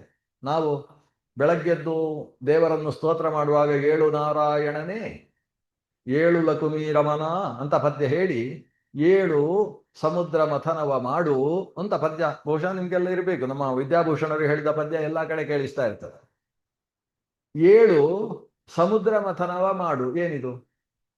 7 ಲಕುಮಿ ರಮಣ ಅಂತ ಹೇಳುವುದು, 7 ಸಮುದ್ರ ಮಥನ. ದಿವಸ ಸಮುದ್ರ ಮಥನ ಮಾಡುವುದೇ ದೇವರಿಗೆ ಕೆಲಸವಾ? 7 ಸಮುದ್ರ ಮಥನ ಮಾಡು. ಅದು 7 ಸಮುದ್ರ ಮಥನವ ಮಾಡು. ಒಂದು ಸಮುದ್ರ ಮಥನ ಅಲ್ಲ, 7 ಸಮುದ್ರ ಮಥನವ ಮಾಡ್ಬೇಕಂತೆ. ಅವನಿಗೆ ಬೆಳಗ್ಗೆ ಎದ್ದು ಹೇಳುವುದು 7 ಸಮುದ್ರ ಮಥನ ಮಾಡು. ಯಾವುದು 7 ಸಮುದ್ರ ಅಂದ್ರೆ ಇದೇ 7 ಸಮುದ್ರ. ಮೂಲಾಧಾರ ಸ್ವಾಧಿಷ್ಠಾನದಿಂದ ಹಿಡ್ಕೊಂಡು ಶಿರಸ್ಸಿನ ತನಕ 7 ಸಮುದ್ರ ಮಥನ ಮಾಡ್ಬೇಕು. ನಮ್ಮ ಶರೀರದಲ್ಲಿ 7 ಸಮುದ್ರ ಇದೆ. ಬ್ರಹ್ಮಾಂಡದಲ್ಲಿ ಹೇಗೆ 7 ಸಮುದ್ರಗಳಿದ್ದಾವೋ ಹಾಗೆ ಶರೀರದಲ್ಲಿ 7 ಸಮುದ್ರಗಳು ಯಾವುದು ಅಂದ್ರೆ ಮೂಲಾಧಾರ ಅನ್ನುವುದೇ ಲವಣ ಸಮುದ್ರ, ಸ್ವಾಧಿಷ್ಠಾನ ಅನ್ನುವುದೇ ಇಕ್ಷುರಸೋದ, ಕಬ್ಬಿನ ಹಾಲಿನ ಸಮುದ್ರ ಅಂತ ಏನು ಕರೀತಾರೆ, ಅದು ಇಕ್ಷುರಸೋದ ಸಮುದ್ರ. ಅದರ ಮೇಲೆ ಇರತಕ್ಕಂಥ ಮಣಿಪುರಕ ಉಂಟಲ್ವಾ, ಅದು ಭಯಾನಕವಾದ ಸಮುದ್ರ, ಅದಕ್ಕೆ ಸುರಾ ಸಮುದ್ರ ಅಂತ ಹೆಸರು. ಅದರಲ್ಲಿ ಸ್ವಲ್ಪ ಈಜಾಡಿದರೆ ತಲೆ ತಿರುಗುತ್ತೆ. ಆಮೇಲೆ ರಸ್ತೆಯಲ್ಲಿ ಹೋಗುವಾಗ ಉಳಿದವರು ಜಾಗ್ರತೆಯಾಗಿ ಹೋಗ್ಬೇಕು, ಯಾಕಂದ್ರೆ ಅದು ಸುರಾ ಸಮುದ್ರ. ಅದಕ್ಕೋಸ್ಕರ ಏನು ಹೇಳಿದ್ರು ಅಂದ್ರೆ, ಇರುವುದು 7 ಚಕ್ರಗಳು, ನೀನು ಉಪಾಸನೆ ಮಾಡುವುದು 6 ಚಕ್ರದಲ್ಲಿ, 7 ಚಕ್ರದಲ್ಲ. ಷಟ್ಚಕ್ರ ಚಿಂತನೆ ಅಂತ ಇದಕ್ಕೆ ಹೆಸರು. ಅಲ್ಲಿ ಹಾಕ್ಲಿಲ್ಲ, ನಾನು ಬದುಕಿದ್ದು ಅದರಿಂದ. ಇರುವುದು 7 ಚಕ್ರ ಚಿಂತನೆ ಅಂತ ಇರುವುದಲ್ಲ. ಇರುವುದು ಹೇಗೆ? ಷಟ್ಚಕ್ರ ಚಿಂತನೆ ಅಂದ್ರೆ 6 ಚಕ್ರಗಳ ಚಿಂತನೆ ಅಂತ ಇರೋದು. ಯಾಕೆ? ಒಂದು ಚಕ್ರ ಬಿಡ್ಲಿಕ್ಕುಂಟು. ಸುರಾ ಸಮುದ್ರದಲ್ಲಿ ಚಿಂತನೆ ಇಲ್ಲ. ಯಾಕಂದ್ರೆ ಸುರಾ ಸಮುದ್ರದಲ್ಲಿ ಚಿಂತನೆ ಮಾಡ್ತಾ ಇದ್ದ ಹಾಗೆ ಮೂಗಿಗೆ ವಾಸನೆ ಹೊಡಿಲಿಕ್ಕೆ ಶುರು ಆಗ್ತದೆ. ಅದು ಹೊಡಿತಾ ಇದ್ದ ಹಾಗೆ ಸ್ವಲ್ಪ ಒಳಗೆ ಆಮಲೆ ಇರ್ತದೆ. ಆಮಲೆ ಏರಿದ್ರೆ ಎಲ್ಲ ಚಿಂತನೆಯೂ ಬಿಟ್ಟು ಹೋಗ್ತದೆ. ಅದರಿಂದ ಈ ಮಣಿಪೂರ ಚಕ್ರ ಏನಿದೆ, ವಸ್ತುತಃ ಏನಾಗಿದೆ ಅಂದ್ರೆ, ಪುರುಷನ ಶರೀರಕ್ಕೂ ಸ್ತ್ರೀಯ ಶರೀರಕ್ಕೂ ಅಂಗರಚನೆಯಲ್ಲಿ ಅನೇಕ ವ್ಯತ್ಯಾಸಗಳಿರುವುದರಿಂದ ಪುರುಷನ ಶರೀರದಲ್ಲಿ 7 ಚಕ್ರ ಇದೆ, ಸ್ತ್ರೀಯ ಶರೀರದಲ್ಲಿ ಷಟ್ಚಕ್ರಗಳೇ ಇರುವುದು. ಮಣಿಪೂರ ಅನ್ನುವ ಚಕ್ರ ಸ್ತ್ರೀಯ ಚಕ್ರದಲ್ಲಿ ಇಲ್ಲ. ಅಲ್ಲಿ ಗರ್ಭ ಬರ್ತದೆ, ಗರ್ಭ ಪೊರೆ ಬರ್ತದೆ. ಮಣಿಪೂರ ಚಕ್ರ ಇಲ್ಲ. ಮಣಿಪೂರ ಚಕ್ರ ಆಕೆಯಲ್ಲಿ ಇಲ್ಲ. ಆದ್ರಿಂದ ಆ ಚಿಂತನೆ ಪುರುಷನಿಗೂ ಇಲ್ಲ. ಅದರಿಂದ 7 ಚಕ್ರ ಇಲ್ಲ, ಷಟ್ಚಕ್ರ ಚಿಂತನೆ. ಆದ್ರೆ ಮಣಿಪೂರ ಅನ್ನುವ ಚಕ್ರ ಇದೆ, ಅದಕ್ಕೆ ಸಂಬಂಧಪಟ್ಟ ಭಗವಂತನ ರೂಪ ಇದೆ. ಆ ರೂಪವನ್ನು ಯೋಚನೆ ಮಾಡುವುದು, ಮುಂದಕ್ಕೆ ಹೋಗುವುದು. ಅಲ್ಲಿ ಧ್ಯಾನ ಮಾಡತಕ್ಕಂತಹ ವಿಧಾನ ಇಲ್ಲ. ಹೀಗೆ ಮೂಲಾಧಾರ ಸ್ವಾಧಿಷ್ಠಾನಾದಿ ಚಕ್ರಗಳೇನಿದ್ದಾವೆ ಅದರಲ್ಲಿ ಹೃದಯದ ತನಕದ ಕಮಲಗಳೆಲ್ಲವೂ ಕೂಡ ಕೆಂಪಾಗಿರುವುದು, ಮೇಲೆ ಇದ್ದದ್ದು ಬಿಳಿ. ಮುಚ್ಚಿದ್ದ ಕಮಲವನ್ನು ಅರಳಿಸುವುದಕ್ಕೆ ಒಳಗೆ ಸೂರ್ಯೋದಯದ ಚಿಂತನೆ ಮಾಡಬೇಕು. 2 ಕೆಲಸ ಇದೆ. ನಮ್ಮ ಹೃದಯದಲ್ಲಿ 3 ಮಂಡಲ ಇದೆ: ಅಗ್ನಿಮಂಡಲ, ಸೂರ್ಯಮಂಡಲ, ಚಂದ್ರಮಂಡಲ. ಇದು ಅನಾಹತ ಚಕ್ರದಲ್ಲಿರತಕ್ಕಂಥ 3 ಮಂಡಲಗಳು. ಈ ಒಳಗಿರುವ ಸೂರ್ಯಮಂಡಲ ಅದು ಬೆಳಕು ಬೀರ್ತಾ ಇರ್ತದೆ. ಅದನ್ನು ನಾವು ಒಳಗಿನಿಂದ ಚಿಂತನೆ ಮಾಡಬೇಕು. ಬೆಳಕು ಬೀರ್ತಾ ಇರುವ ಅಲ್ಲಿ ಮಂಡಲದ ಸನಿಹದಲ್ಲಿ ವಾಯುದೇವನನ್ನು ಆಲೋಚನೆ ಮಾಡಿ ವಾಯುದೇವನ ಹತ್ರ ಕೇಳಬೇಕು, ನನ್ನ ಮೂಲಾಧಾರದಲ್ಲಿರತಕ್ಕಂತಹ ಈ ಚಕ್ರವನ್ನು ನೀನು ಅರಳಿಸು ಸ್ವಾಮಿ ಅಂತ ಹೇಳಬೇಕು. ಆವಾಗ ಮೇಲಿನಿಂದ ಒಂದು ಗಾಳಿ ಕೆಳಕ್ಕೆ ಬೀಸುತ್ತೆ, ಅದು ನಮಗೆ ಅನುಭವಕ್ಕೆ ಬರಬೇಕು. ಒಳಗಿನಿಂದ ಬೀಸಿದ ಗಾಳಿಗೆ ಈ ಸೂರ್ಯನ ಬೆಳಕು ಸೇರಿಕೊಂಡು ಆ ಮೂಲಾಧಾರದಲ್ಲಿರತಕ್ಕಂಥ ಚತುರ್ದಲ ಕಮಲ ಅರಳುತ್ತದೆ. ಅರಳಿದ ಕಮಲದ 4 ದಳದಲ್ಲಿ ನಮಗೆ ದೇವಿಯರು ಕಾಣಿಸುವುದು. ಆ ಋಗಾದಿ ಋಗ್ವೇದ, ಋಗು, ಯಜು, ಸಾಮ, ಅಥರ್ವ ಅಂತ ಹೇಳ್ತಕ್ಕಂತಹ ವೇದ ಮಾತೆಯರು ದೇವರನ್ನು ಅನಿರುದ್ಧನನ್ನು ಸ್ತುತಿಸುವುದು ಆವಾಗ ನಮಗೆ ಕಾಣಿಸುವುದು. ಅಂದ್ರೆ ಕಮಲ ಅರಳುವುದು ಇತ್ಯಾದಿಗಳೆಲ್ಲ ಒಳಭಾಗದ ಚಿಂತನೆ. ಈ ಚಿಂತನೆಯಲ್ಲಿ ಯಾರಿಗೆ ಸಿದ್ಧಿ ಉಂಟು, ಅಂದ್ರೆ ಆಲೋಚನೆ ಮಾಡದೆ ಅದು ಕಾಣಿಸ್ಲಿಕ್ಕೆ ಶುರು ಆಗ್ತದೆ, ಅವನಿಗೆ ನಾಡಿ ಜ್ಞಾನ ಉಂಟಾಗ್ತದೆ. ನಾಡಿ ಜ್ಞಾನ ಉಂಟಾಗುವುದು ಅಂದ್ರೆ ಏನು? ಒಬ್ಬರ ನಾಡಿ ಹಿಡಿದಾಗ ಇವನಿಗೆ ಎಷ್ಟು ಆಯುಷ್ಯ ಅಂತ ಗೊತ್ತಾಗುತ್ತೆ, ಅಥವಾ ಇವನಲ್ಲಿ ಕಫ ಪ್ರಕೋಪವೋ, ಪಿತ್ತ ಪ್ರಕೋಪವೋ, ಅಥವಾ ವಾತ ಪ್ರಕೋಪವೋ, ಯಾವ ಕಾರಣದಿಂದ ಏನು ಸಮಸ್ಯೆ ಉಂಟು ಇವನಿಗೆ ಅಂತ ನಾಡಿ ಸ್ಪರ್ಶದಿಂದ ಗೊತ್ತಾಗುವ ಒಂದು ವಿದ್ಯೆ. ಅದು ಈ ಮೂಲಾಧಾರದ ಸಾಧನೆಯಿಂದ ಪ್ರಾಪ್ತ ಆಗತಕ್ಕಂತಹ ವಿದ್ಯೆ. ಒಂದೊಂದರಿಂದ ಒಂದೊಂದು ಅವನಿಗೆ ಪ್ರಾಪ್ತಿ ಆಗ್ತಾ ಹೋಗುತ್ತೆ. ಅತಿಮಾನುಷವಾದ ಶಕ್ತಿಗಳ ಪ್ರಾಪ್ತಿ ಆಗ್ತದೆ. ಒಂದು ವಿಶೇಷ ಇದೆ, ಮನುಷ್ಯನ ಆರೋಗ್ಯಕ್ಕೆ ಮೂಲ ನಾಡಿ ಶುದ್ಧಿ. ಇದು ಗೊತ್ತಿರ್ತದೆ, ಎಲ್ರಿಗೂ ಗೊತ್ತಿರ್ತದೆ. ನಾಡಿ ಶುದ್ಧವಾಗಿದ್ದರೆ ಮನುಷ್ಯ ಆರೋಗ್ಯವಾಗಿರ್ತಾನೆ. ನಾಡಿ ಅಶುದ್ಧವಾದರೆ ಅನಾರೋಗ್ಯ ಉಂಟಾಗ್ತದೆ. ಅಶುದ್ಧವಾಗುವುದು ಕಫವಾದ ಪಿತ್ತಗಳಿಂದ, ದೋಷತ್ರಯದ ವೈಷಮ್ಯದಿಂದ ಉಂಟಾಗತಕ್ಕಂಥದ್ದು. ಈ ನಾಡಿ ಶುದ್ಧಿ ಉಂಟಲ್ಲ, ಅದು ಈ ಧ್ಯಾನದಿಂದ ಪ್ರಾಪ್ತಿ ಆಗ್ತದೆ. ಹಾಗಾಗಿ ಧ್ಯಾನ ಅನ್ನೋದು ಒಂದು ರೀತಿಯ ಔಷಧಿಯೂ ಹೌದು. ನಾಡಿ ಚಿಂತನೆ ಅಥವಾ ಷಟ್ಚಕ್ರ ಚಿಂತನೆ ಅನ್ನುವುದು ಮನುಷ್ಯನ ಆರೋಗ್ಯಕ್ಕೆ ಸಾಧಕವಾದಂತಹ ಔಷಧೋಪಾಯವೂ ಕೂಡ ಹೌದು. ಇದನ್ನು ಸತ್ವವ್ಯಪಾಶ್ರಯ ಅಂತ ಕರೀತಾರೆ ಆಯುರ್ವೇದದಲ್ಲಿ. ಇದು ಯಾವ ರೀತಿಯ ಚಿಕಿತ್ಸೆ? ಇದು ಸತ್ವವ್ಯಪಾಶ್ರಯ, ದೈವವ್ಯಪಾಶ್ರಯ, ಚಿಕಿತ್ಸಾ ವ್ಯಪಾಶ್ರಯ ಅಂತ 3 ರೀತಿಯ ಚಿಕಿತ್ಸೆಯನ್ನು ಆಯುರ್ವೇದ ಹೇಳ್ತದೆ. ಅದರಲ್ಲಿ ಧ್ಯಾನ, ನಾಡಿ ಚಿಂತನೆ ಅನ್ನುವುದು ಸತ್ವವ್ಯಪಾಶ್ರಯ ಅಂತ ಹೇಳ್ತಕ್ಕಂತಹ ಚಿಂತನೆಯ ಭಾಗದಲ್ಲಿ ಸೇರಿಕೊಳ್ತಕ್ಕಂಥದ್ದು. ಇದರಿಂದ ಎಷ್ಟೋ ರೋಗಗಳನ್ನು ನಾಶ ಮಾಡುವುದಕ್ಕೆ ಸಾಧ್ಯ ಆಗ್ತದೆ. ಯಾಕಂದರೆ ನಾಡಿ, ಒಬ್ಬನ ಪುರುಷನ ಬಲನಾಡಿಯನ್ನು, ಸ್ತ್ರೀಯ ಎಡನಾಡಿಯನ್ನು ಸ್ಪರ್ಶ ಮಾಡಿ ಅವರಿಗೆ ಏನು ರೋಗ ಸಮಸ್ಯೆ ಅನ್ನುವುದನ್ನು ಅರ್ಥ ಮಾಡಿಕೊಳ್ಳುವುದಕ್ಕೆ ಶಕ್ಯ, ಅಥವಾ ಅವನ ಸ್ವಭಾವವನ್ನು ಅರ್ಥ ಮಾಡಿಕೊಳ್ಳುವುದಕ್ಕೆ ಸಾಧ್ಯವಾಗ್ತದೆ. ಅದಕ್ಕೆಲ್ಲ ಮೂಲ ಕಾರಣ ಆತನ ಮೂಲಾಧಾರದ ಸಿದ್ಧಿಯನ್ನು ಆತ ಮಾಡಿಕೊಳ್ಳುವುದು, ಪ್ರತಿನಿತ್ಯ ಅದರ ಧ್ಯಾನವನ್ನು ಮಾಡ್ತಾ ಹೋಗತಕ್ಕಂಥದ್ದು. ಸರಿ, ಮೂಲಾಧಾರದಿಂದ ಮೇಲಕ್ಕೆ ಬರುವ, ಮೂಲಾಧಾರದಿಂದ ಸರಿಯಾಗಿ 8 ಅಂಗುಲದಷ್ಟು ಮೇಲಕ್ಕೆ ಬಂದಾಗ ನಾಭಿಗಿಂತ 4 ಅಂಗುಲ ಕೆಳಗಿನ ಭಾಗ ಬರ್ತದೆ. ಆ ಭಾಗದಲ್ಲಿ ಸುಷುಮ್ನಾ ನಾಡಿಯ ಮಧ್ಯ ಭಾಗದಲ್ಲಿ ಪಂಚಕಮಲಗಳಿದ್ದಾವೆ. ಅಲ್ಲಿ ಒಂದು ಕಮಲ ಇದೆ, ಅದು ಷಟ್ ಅಂದ್ರೆ 6 ದಲದ ಕಮಲ. ಅದನ್ನು ಸ್ವಾಧಿಷ್ಠಾನ ಕಮಲ, ಸ್ವಾಧಿಷ್ಠಾನ ಚಕ್ರ ಅಂತ ಕರೀತಾರೆ. ಮೂಲಾಧಾರದಿಂದ ಮೇಲೆ 7 ಕಾಲ ಆದದ್ದು ಗೊತ್ತಾಗಲಿಲ್ಲ, ಕ್ಷಮಿಸಿ. ಸಮಸ್ಯೆ ಇಲ್ಲಿಗೆ ಮುಗೀತು. ನಾನು 2 ನಿಮಿಷದಲ್ಲಿ ಉಪಸಂಹಾರ ಮಾಡ್ತೇನೆ, ನೀವು ಯಾರು ಹೇಳಲೂ ಇಲ್ಲ. ಎಂತ ಅನ್ಯಾಯ. ಉಪಸಂಹಾರಕ್ಕೆ ಬರ್ತೇನೆ. ಮೂಲಾಧಾರ, ಯಾಕಂದ್ರೆ ಇನ್ನು ಒಂದು 3 ಗಂಟೆ ಹೇಳಿದ್ರೆ ಮಾತ್ರ ಮುಗಿಯುವುದು. ಅಷ್ಟೊತ್ತಿಗೆ ಒಂದು ಕಲ್ಲು ಹೊಡಿಲಿಕ್ಕೆ ಶುರು ಮಾಡ್ತೇವೆ. ಅದು ಮೂಲಾಧಾರದಿಂದ ಸ್ವಾಧಿಷ್ಠಾನಕ್ಕೆ ಬಂದಿದ್ದೇವೆ. ಸ್ವಾಧಿಷ್ಠಾನದಲ್ಲಿ 6 ದಲದ ಕಮಲ. ಸ್ವಾಧಿಷ್ಠಾನದಿಂದ ಆಮೇಲೆ ಮಣಿಪುರ, ಅದನ್ನು ಹಾರಿಸಿಬಿಡೋಣ, ಯಾಕಂದ್ರೆ ಸ್ತ್ರೀಯರಿಗೆ ಅದಿಲ್ಲ, ಅದು ಧ್ಯಾನಕ್ಕೆ ಸಂಬಂಧಪಟ್ಟದ್ದಲ್ಲ. ಅಲ್ಲಿಂದ ಮೇಲಕ್ಕೆ ಬಂದರೆ ಹೃದಯ. ಹೃದಯ ಬಹಳ ಮುಖ್ಯವಾದ ಉಪಾಸನೆಗೆ ಸಂಬಂಧಪಟ್ಟದ್ದು. ಅದನ್ನೇ ಹೃತ್ಕಮಲ ಅಂತ ಕರೀತೇವೆ ನಾವು. ಹೃತ್ಕಮಲ ಮಧ್ಯ ನಿವಾಸಿ ವಾಸುದೇವ ಸಂಕರ್ಷಣ ಪ್ರದ್ಯುಮ್ನ ಅನಿರುದ್ಧ ಚತುರ್ಮೂರ್ತಿಯಾದಿ ಅನಂತ ಅವತಾರಾತ್ಮಕ ಅಂತ ಪ್ರತಿನಿತ್ಯ ಹೇಳುವ ಒಂದು ಉರುಹಳದ ಶಬ್ದ ಉಂಟಲ್ವಾ, ಆ ಉರುಹಳದ ಶಬ್ದ ಅರ್ಥ ಆಗಬೇಕಾದ್ರೆ ಇಲ್ಲಿಯ ಚಿಂತನೆ ಕೇಳಬೇಕು. ಇನ್ನೊಂದು ಸಲ ನಮ್ಮ ವೆಂಕಟೇಶ್ ಭಟ್ರು ಅರೇಂಜ್ಮೆಂಟ್ ಮಾಡ್ತಾನೆ ಇರ್ತಾರೆ. ಆ ಸಮಯದಲ್ಲಿ ಹೃತ್ಕಮಲವನ್ನು ಒಂದು ಸಲ ಆಲೋಚನೆ ಮಾಡುವ.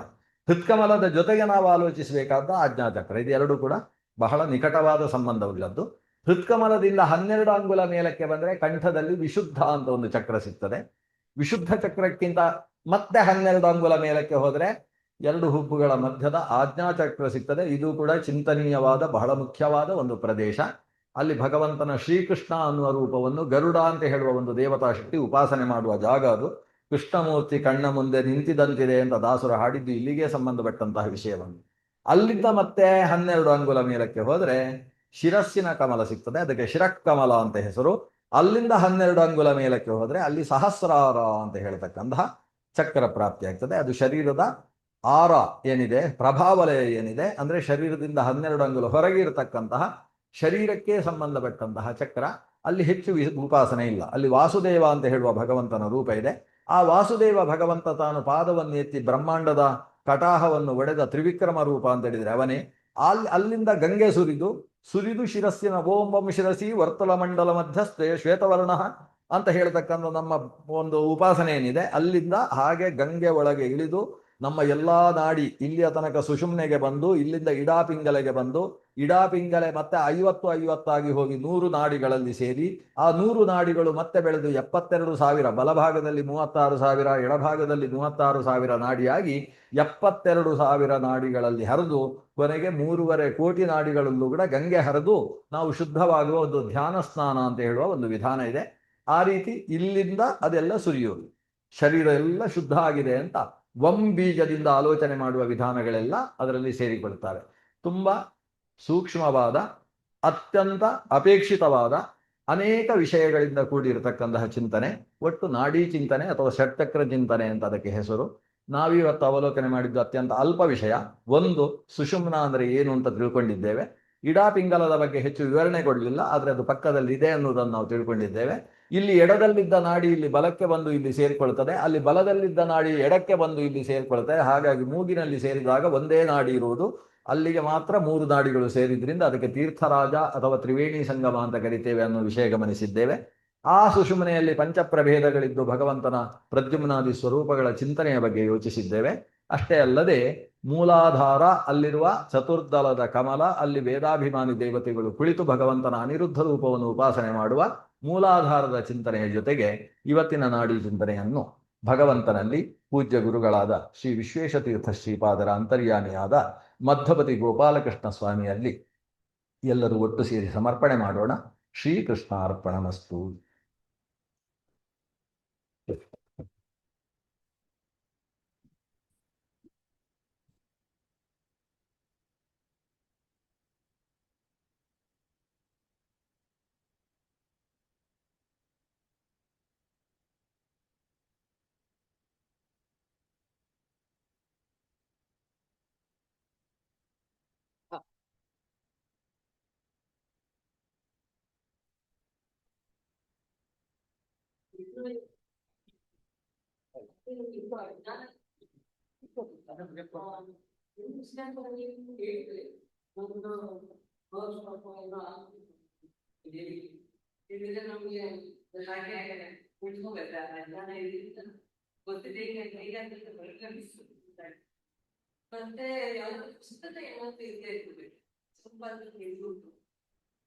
ಇದರ ಬಗ್ಗೆ ಪುಸ್ತಕ ನಮ್ಮಲ್ಲಿ ಸಂಸ್ಕೃತದಲ್ಲಿ ಕನ್ನಡದಲ್ಲಿ ಬರಬೇಕಾಗಿಲ್ಲ. ಒಂದು ಪುಸ್ತಕ ಬಂದಿತ್ತು, ಬಿಂಬಾನುಸಂಧಾನ ಅಂತ ಪುಸ್ತಕ.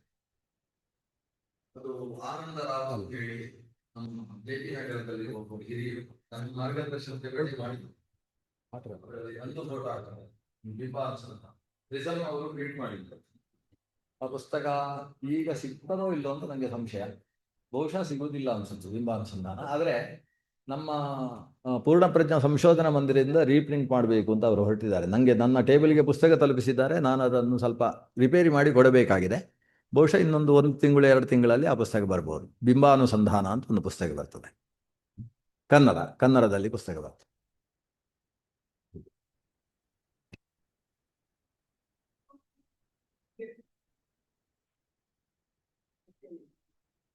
ಪ್ರಾಣಾಯಾಮ ಅನೇಕ ಬಗೆಯ ಪ್ರಾಣಾಯಾಮ ಇದೆ. ಆದರೆ ಈ ಧ್ಯಾನಕ್ಕೆ ಸಂಬಂಧಪಟ್ಟ ಪ್ರಾಣಾಯಾಮ ಅದು ಎಡಮೂಗಿನಿಂದ ಗಾಳಿ ತೆಗೊಳ್ಳಿಕ್ಕೆ, ಬಲಮೂಗಿನಿಂದ ಗಾಳಿ ಬಿಡ್ಲಿಕ್ಕಿರುವಂಥದ್ದು. ಸಾಮಾನ್ಯವಾಗಿ ನಮ್ಮ ಭಾವನೆ ಏನಿರ್ತದೆ, ಬಲ ತೆಗೊಳ್ಳಿಕ್ಕಿರುವುದು, ಎಡ ಬಿಡ್ಲಿಕ್ಕಿರುವುದು ಅಂತ ನಮ್ಮ ಭಾವನೆ. ಆದರೆ ಪ್ರಾಣಾಯಾಮ ಹಾಗಲ್ಲ. ಎಡಮೂಗಿನಿಂದ ಗಾಳಿ ತೆಗೆದುಕೊಂಡು ಒಳಗೆ ಸ್ವಲ್ಪ ಹೊತ್ತು ಇಟ್ಟುಕೊಂಡು, ಕುಂಭಕದಲ್ಲಿ ಇಟ್ಟುಕೊಂಡು, ಆಮೇಲೆ ಬಲಮೂಗಿನಿಂದ ಗಾಳಿಯನ್ನು ಹೊರಗೆ ಬಿಡಬೇಕು. ಯಾಕೆ ಎಡಮೂಗಿನಿಂದ ತೆಗೊಳ್ಬೇಕು ಅಂದರೆ, ಎಡಮೂಗು ನಿಜವಾಗಿ ಬಲಮೂಗು. ಅದನ್ನೇ ನಾನು ಹೇಳಿದೆ, ಇಲ್ಲಿ ಎಡದಲ್ಲಿದ್ದಂತಹ ಇಡನಾಡಿ ಉಂಟಲ್ಲ, ಅದು ತಿರುಗಿ ಹೋಗಿ ಬಲಮೂಗಿನಲ್ಲಿ ಬಂದು ಸೇರಿಕೊಳ್ತದೆ. ಹಾಗಾಗಿ ಬಲಮೂಗು ಎಡಮೂಗು ನಿಜವಾಗಿ. ಹಾಗೆ ಇಲ್ಲಿ ಬಲದಲ್ಲಿರತಕ್ಕಂಥ ಪಿಂಗಲ ನಾಡಿ ಹೀಗೆ ಸುತ್ತಿ ಹೋಗಿ ಅಲ್ಲಿ ಎಡಕ್ಕೆ ಸೇರಿಕೊಳ್ತದೆ. ಅದರಿಂದ ಬಲ ಅಲ್ಲಿ ಎಡ ಆಗಿದೆ, ಅಂದ್ರೆ ಮೂಗು ಹೀಗಿದ್ದದ್ದು ಹೀಗಾದದ್ದು ಅಂತ ಅರ್ಥ. ಅಂದರೆ ಇಲ್ಲಿ ಎಡಬಲ ಆ ಕಡೆ ಇದೆ. ಹಾಗಾಗಿ ನಾವು ಎಡಮೂಗಿನಿಂದ ಗಾಳಿಯನ್ನು ತೆಗೊಳ್ಬೇಕು, ಬಲಮೂಗಿನಿಂದ ಗಾಳಿಯನ್ನು ಬಿಡಬೇಕು. ಈ ಧ್ಯಾನಕ್ಕೆ ಸಂಬಂಧಪಟ್ಟ ಎಲ್ಲ ಪ್ರಾಣಾಯಾಮಗಳಲ್ಲೂ ಕೂಡ ಹಾಗೆ. ನಾವು ಸಂಧ್ಯಾವಂದನೆ ಮಾಡುವಾಗಲೂ ಹಾಗೆ, ಸ್ತ್ರೀಯರು ಇಂತಹ ಧ್ಯಾನಗಳಲ್ಲಿ ತೊಡಗಿಕೊಳ್ಳುವಾಗ ಮಾಡತಕ್ಕಂತಹ ಪ್ರಾಣಾಯಾಮದಲ್ಲೂ ಕೂಡ ಎಡದಲ್ಲಿ ಗಾಳಿಯನ್ನು ತೆಗೆದುಕೊಳ್ಳುವುದು ಅನ್ನೋದು ಕ್ರಮ.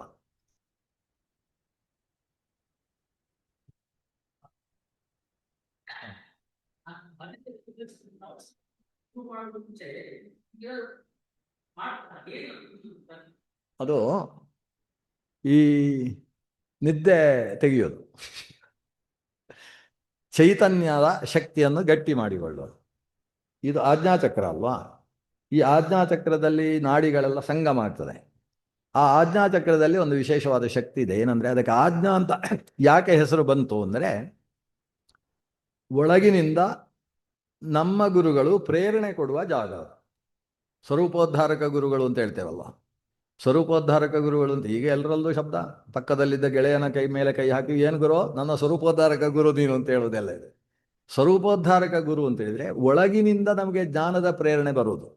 ನಾನು ಯಾವ ರೂಪವನ್ನು ಉಪಾಸನೆ ಮಾಡಬೇಕು, ನಿಜವಾಗಿ ನನ್ನ ಉಪಾಸ್ಯ ಮೂರ್ತಿ ಯಾವುದು ಅಂತ ಒಳಗಿನಿಂದಲೇ ಒಂದು ಗುರುವಾಜ್ಞೆ ಬರ್ತದೆ. ಆ ಗುರುವಾಜ್ಞೆಯನ್ನು ಪಡೆಯುವುದಕ್ಕಿರುವ ಜಾಗ ಇದು ಆಜ್ಞಾಚಕ್ರ. ಅಲ್ಲಿಂದ ಗುರುವಾಜ್ಞೆ ನಮಗೆ ಸಿಗುವುದು. ನೀನು ಹೀಗೆ ಉಪಾಸನೆ ಮಾಡಬೇಕು, ನಿನ್ನ ಸ್ವರೂಪ ಯೋಗ್ಯತೆಗೆ ಈ ಸಾಧನೆ ಸರಿ ಅಂತ ಆಜ್ಞೆ ಸಿಗುವ ಜಾಗ ಅದು. ಅದು ಅಲ್ಲಿಯ ವಿಶೇಷಗಳು ಬೇರೆ ಇದ್ದಾವೆ. ಅಂತೂ ಆಜ್ಞಾಚಕ್ರ, ಅದನ್ನು ನೀವು ಒತ್ತಿ ಹಿಡಿಯುವುದರಿಂದ ಆವಾಗ ಒಳಗಿನ ಚಕ್ರ ಫಂಕ್ಷನ್ಗೆ ಅದು ಅದು ನಿದ್ದೆ ಮಾಡ್ತಾ ಇದ್ದದ್ದು ಎಚ್ಚರವಾಗ್ತದೆ. ಅದು ಎಚ್ಚರವಾಗುವುದರಿಂದ ಹೊಸ ಹೊಸ ವಿಷಯ ಹೊಳಿಲಿಕ್ಕೆ ಶುರು ಆಗ್ತದೆ. ಈಗ ಬನ್ನಂಜ ವೈದ್ಯಾಚಾರ್ಯ ಉಪನ್ಯಾಸದಲ್ಲಿ ನೀವು ಗಮನಿಸುವಾದ ವಿಷಯ ಏನಂದರೆ, ಅವರು ಪುಸ್ತಕದಲ್ಲಿ ಇದ್ದದ್ದು ಹೇಳುವುದಿಲ್ಲ, ಅವರು ಇದ್ದದ್ದು ಹೇಳಿದ್ದು ಪುಸ್ತಕದಲ್ಲಿ ಆಮೇಲೆ ಬರುತ್ತೆ. ಅದಕ್ಕೆ ಕಾರಣ ಏನು ಅಂದರೆ, ಒಳಗಿಂದ ಒಂದು ಪ್ರೇರಣೆ ಪ್ರಾಪ್ತಿ ಆಗ್ತದಲ್ವ, ಈ ವಿಷಯವನ್ನು ಹೀಗೆ ಹೇಳಬೇಕು, ಇದು ಅಂತಶ್ಚಿಂತನೆ, ಅದರ ಮೂಲ ಚಿಂತನೆ ಇದು ಅಂತ ಒಂದು ಪ್ರೇರಣೆ ಅದು ಅಲ್ಲಿಂದ ಬರ್ತದೆ. ಅದಕ್ಕೆ ಅದನ್ನೊಂದು ಸಲ ಒತ್ತಿ ಅದನ್ನು ಜಾಗೃತಗೊಳಿಸಿ ಆಮೇಲೆ ಮಾತಾಡುವುದಕ್ಕೆ ಆರಂಭಿಸುವ ಒಂದು ವಿಧಾನ.